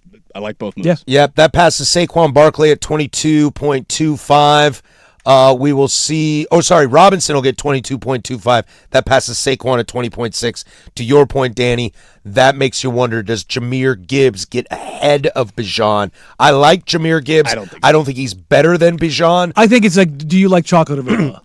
No, I don't think it is. You don't think so? No, because with Jahmyr, you need another back in the room. That's with fair. Bijan, you don't necessarily. You can give him 32 touches a game. That's fair. And let him be your bell cow. I don't think you can do the same with Jahmyr because you utilize him in other aspects of the game way more. That's fair. And if you really want to get into spending money, well, the Ravens just made Zay Flowers a very, very rich man. Still don't get it. 4-year extension. 4-year extension, $108 million guaranteed. It's up to 140 total if he manages that. That's $35 million a year. That ties him with Justin Jefferson as the 4th highest paid wide receiver, and he's the 2nd highest paid player on the team behind Lamar Jackson. I like Zay Flowers. I don't like Zay Flowers that much. Dude, I don't like Baltimore Ravens in this post-Harbaugh world. Look, it might have been time for them to. It might have been time for them to move on from Harbaugh. I think it's just Harbaugh's my line of demarcation. Yes. Just like pre-Harbaugh, post-Harbaugh, BC, AD sort of thing. Mm-hmm. I'm concerned about the future of this Baltimore Ravens team, and this is they've got a lot of money invested in very few guys. Yeah, it's something that maybe could be a larger topic for another day when we start ramping up more NFL. But I think this could be bad Harris take exposed. I think Lamar might have peaked, and he might still be really good this year, but I think we'll start to see him go on the back end of his career. He's really expensive, as all good quarterbacks are. Yeah. But I see staying power in Mahomes. I don't know if I see it in Lamar. Yeah. You have 12 guys on your roster that make more than $10 million. 70% of them are over the age of 30. Trey Hendrickson is another one that's over the age of 30, is he not? 32. You got Roquan, you got Hamilton, you Ronnie got Staley. Staley. Kyle Hamilton's 25. I'm just talking about the big money guys. And Derrick Henry's not cheap, but that's an older guy too. He's making $11 million a year. That's expensive for running back. Again, so Mark Andrews, he's making about 11 a year. Derrick Henry's making 11 a year. John Simpson, their right guard, is making 12 a year. Their first-round draft pick, Who was Oli Uione. Oh, yeah. He's a guy out of Penn State. He's getting 15 a year. Marlon Humphrey's getting 20. Roquan's getting 20. Kyle Hamilton's getting a little over 20. Ronnie Staley's getting 22. Matty BK's getting 22. Trey Hendrickson's getting 31. Lamar's making 52. Dude. That's most of your cap. That's 12 players, and those 12 players, where do you think they rank in their Not as high as what they're paid. Not as high as what Yeah, they're Zay Flowers makes the same money as Justin Jefferson. Jefferson should not be tied for third, fourth best in Zay the league. Flowers But had back-to-back 1,000-yard receiving seasons. Don't get me wrong, but that's also a real big problem when that's a lot of cap dedicated over the next few years to a lot of guys that you don't think are going to be around for the future. the downfall of the Baltimore Ravens coverage on The Fan is presented by Xfinity. Score the most reliable Wi-Fi, one price, 5 years guaranteed. Xfinity, imagine that. Also, last little point about Baltimore, too, is the new regime. Like, do we really think this is a long-term regime like they just got out of? I don't know. That remains to be seen. Todd Monken was there for a long time. I was I'm listening here for the crash and burn. I was listening to Tony Baselli the other day, and he was talking about the way things are structured in Jacksonville right now and how their window and how they're playing it.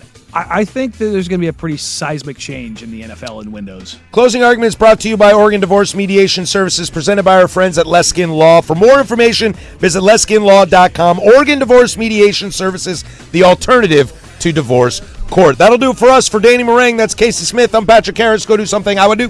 Bye.